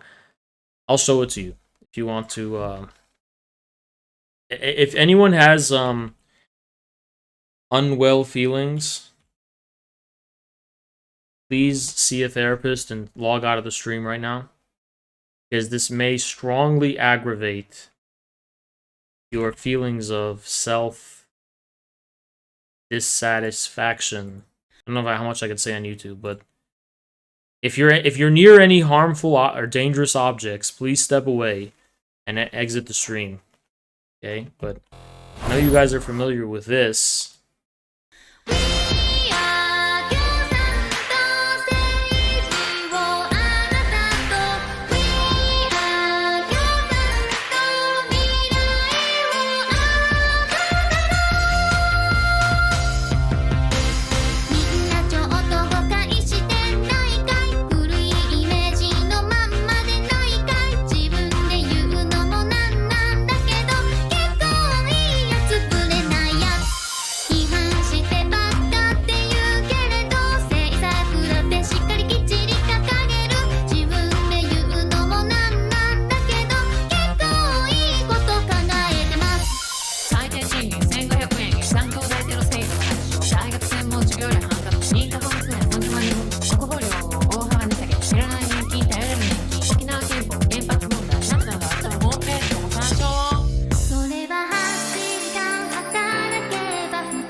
Thank you so much, Voidburn. They denounced Nosaka Sanso as a Stalinist and got taken over by Trotskyist Senso stem types.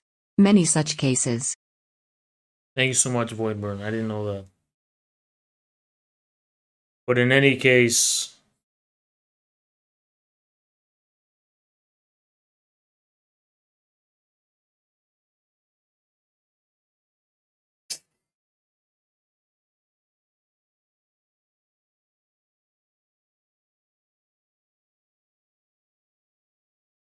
So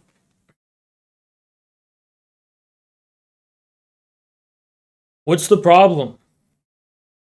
This is a partial object. Oh, enjoy the anime figure, and then you move on.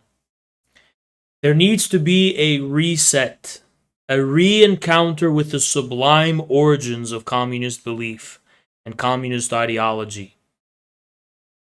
And only after that sublime, that revelatory, sublime encounter, which may have to be nuclear war, who fucking knows? I'm just kidding, but at this point, who fucking knows?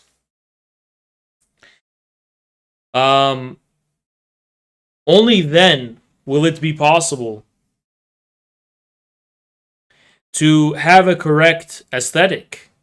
What does it mean to have a correct aesthetic? It means to depict things and produce things that are worthy of communist ideas and the history of communism and the meaning of this history.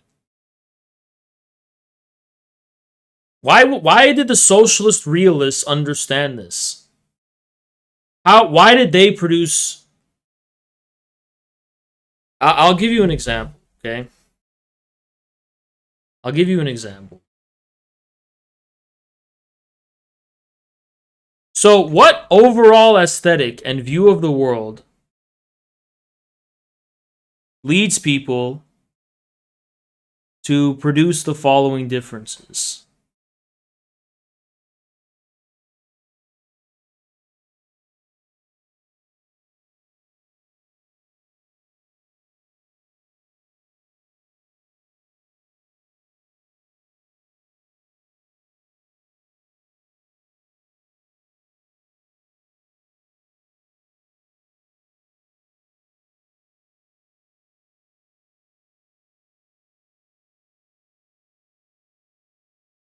Okay, I just want to ask this question and pose this question.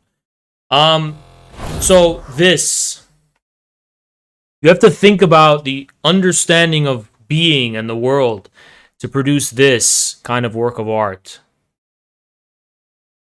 Or this one is kind of famous one. The steel workers. It's a common theme in socialist realism. Okay, and then versus this. Do these reflect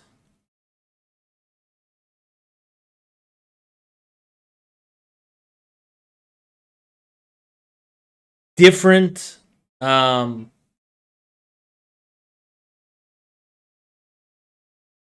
radically different relationships to the sublime?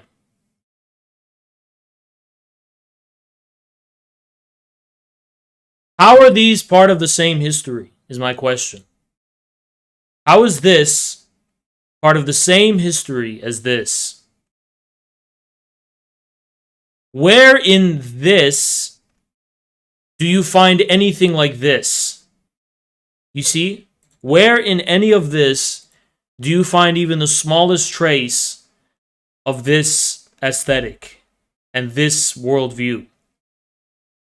From tone to the emotions it evokes and it's supposed to evoke, the way it makes you feel, the kind of response it elicits from you is, and I understand times change, but is the 2022 version of this really this? Does this succeed in eliciting the same feeling that this does? Are there things in this that are missing in this? Let's actually do a little analysis.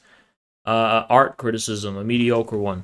This one, you can already see there's a strong sense of radiance.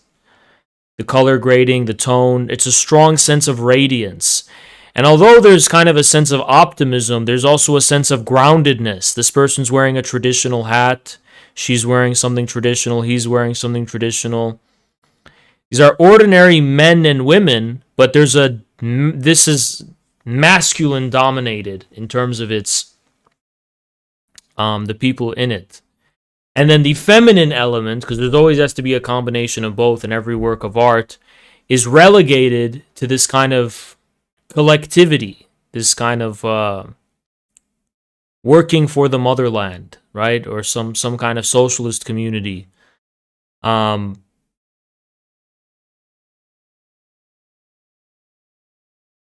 There's something very rugged about this. There's something about this that looks like these are people who have gone in the dirt and through the dirt, right? These are people who have resigned themselves and committed themselves fully to a cause. These are people fighting for something, right? There's a strong sense of solidity. Now, what does this evoke? Oh my God. First of all, this woman has her mouth open. So this depicts a... What is this? It depicts some fucking squealing bitch in Brooklyn, squealing about something. And then look, he's also soy facing over here. And this guy just is kind of smiling. This depicts a kind of strong sense of like meekness, right? They're meek. They're just like extremely harmless. Oh, come join us. We're harmless. We're not going to actually do anything. We just vote for Democrats. Come on, just join us. This kind of just gives me the impression that people are just standing around, satisfied with what they're doing. Like this guy in the back. And this person. It kind of seems like she's walking aimlessly, just yelling, right? Yeah, I mean, of course, it's very juvenile. But what feeling does this evoke? Does this evoke the same... Like this, for example... This is the strong coherence, right? Like this encompasses probably almost every aspect of human sensibility. This speaks to the adult in you, not the child in you. This speaks to the adult in you, right? Something very serious about this. But does this speak to the adult in you at all? This leaves our adult sensibilities wanting for something, right?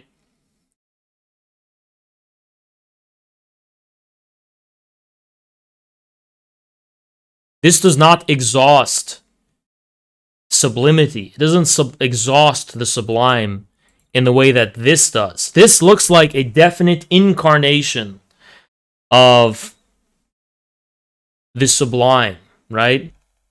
As a whole, right?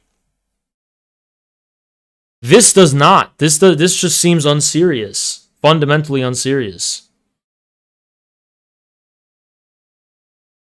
This reminds me of Rosanna sitting behind her desk, answering emails. There you have it.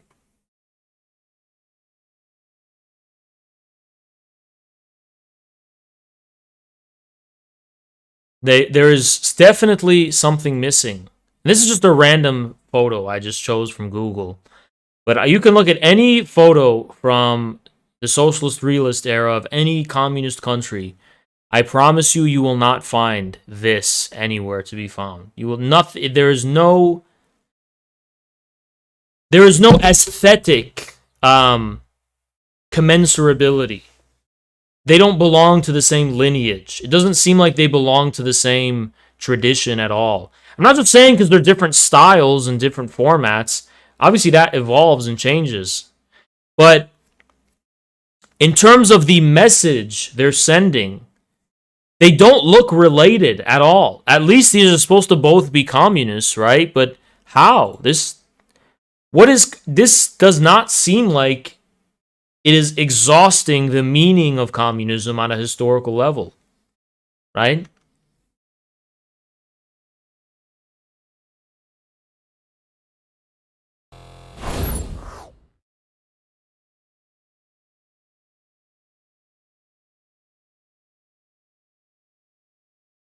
Even the shit infrared community makes kind of feels like it's more evocative of socialist realism.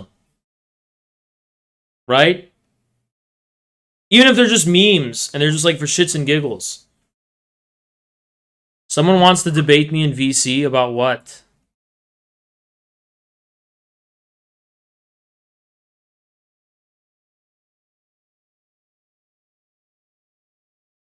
I think Haas is lying about how much he lifts. He probably does CrossFit in secret.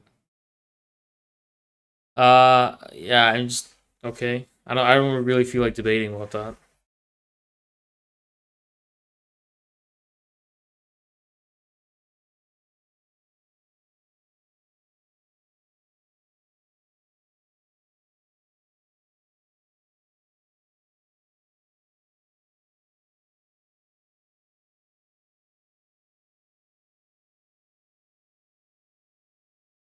So there's someone on Telegram impersonating me. This is also something that's being brought to my attention. I'm gonna make an announcement.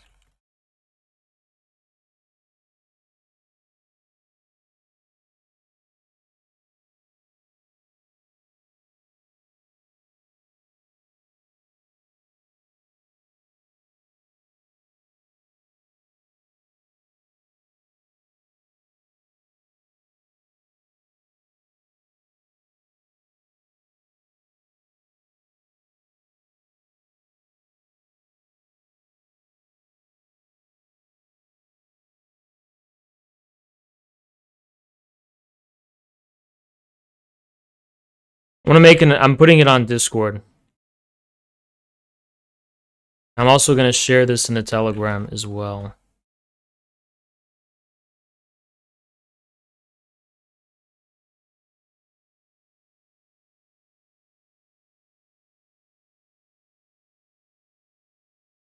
Okay, and I'm gonna share this in Telegram.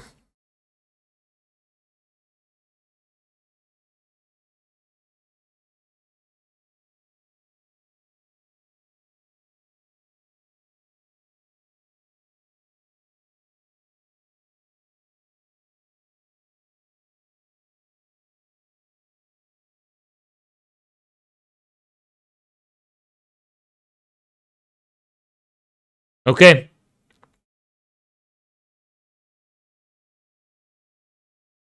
All right. So I'm gonna make an announcement. I do not message people on Telegram. I don't do that. I've never done that. So if someone's messaging you about crypto or something, I have never messaged anyone on Telegram. Now, some, like one or two people have messaged me on Telegram about stuff and added me to the group chats. There's barely any, like, I barely respond, right? But I will never ever message anyone on Telegram. I will never initiate any kind of talk with anyone on Telegram.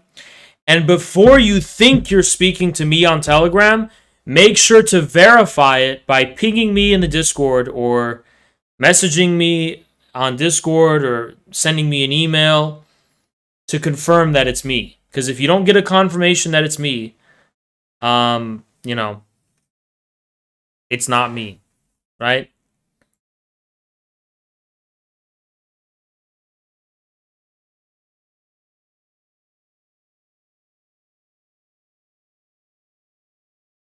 Yeah, they're trying to sell crypto. Okay, so this is apparently some shit going on in the Telegram. Hello, greetings. I would like to extend a very warm appreciation for being part of my CHN. How long have you been in my channel? Do you believe genes are real? This person's an idiot. They just said yes. Okay, I clearly don't think they're real. So this is a really bad impersonator. At least they don't know shit about me, and it's not personal. Standing up for your rights lawfully and peacefully. Trust you're aware of the banks and stock market, which is going to crash soon, and how prepared you are. We are going to have a crash in our economic system. Many people will lose money. Have you invested into digital currency yet? Johnny, Johnny, you really thought this was me? First of all, the dead giveaway should have been, you know what I mean? Like, how could this have been me? How did you even fall for this? Okay? So yeah, this is a Telegram crypto bot. It's not me. Okay? Definitely not me.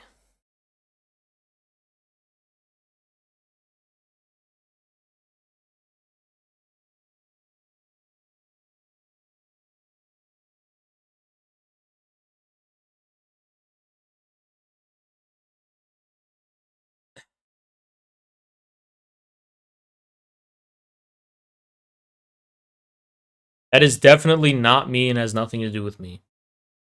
Just to be clear.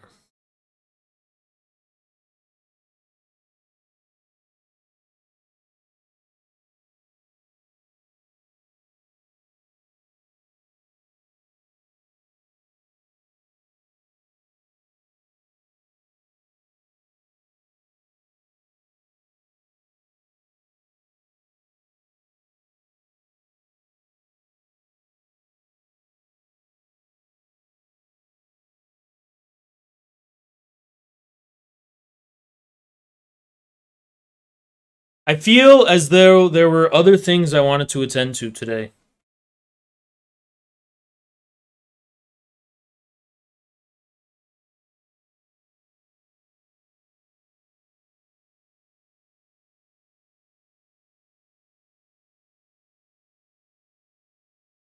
Overall, I will summarize the problem like this.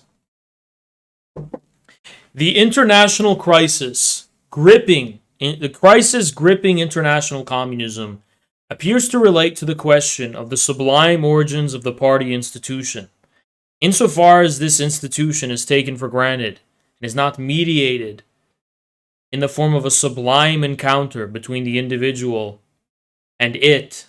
Thank you so much, Mr. Magic. I want to talk to you, bro. How would I go about making that happen? Just tell me what you want to talk about in the Discord, in the show requests. But thank you so much for the 5. The question is, that corruption leads to a forgetting of the sacred history of communism. It leads to the de-sublimation and the desacralization of communism to the point where it just becomes an extension of American modernity, of here, always, always, already, refreshing here and now, liquidating and forgetting the sacred tradition and past of communism.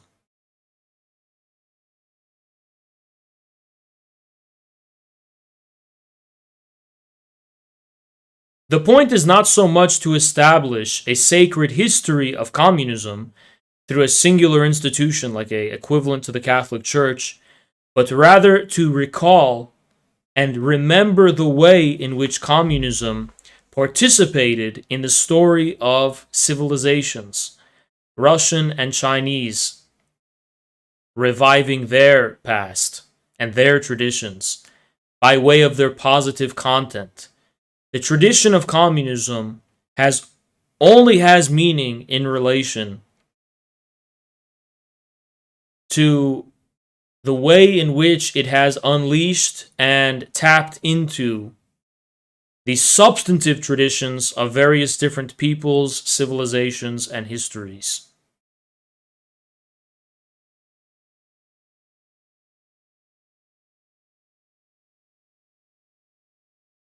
Is there a way to talk to me without Discord? No. There really isn't, actually.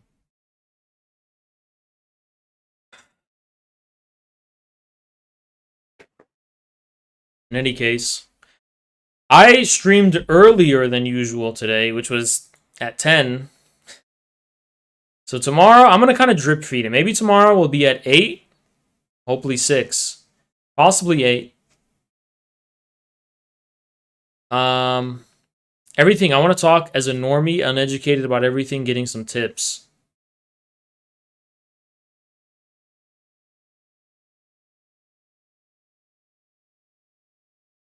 Do you? I don't know if you do.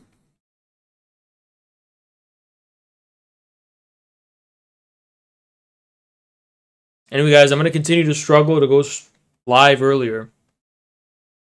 We had a great stream today. And I will see you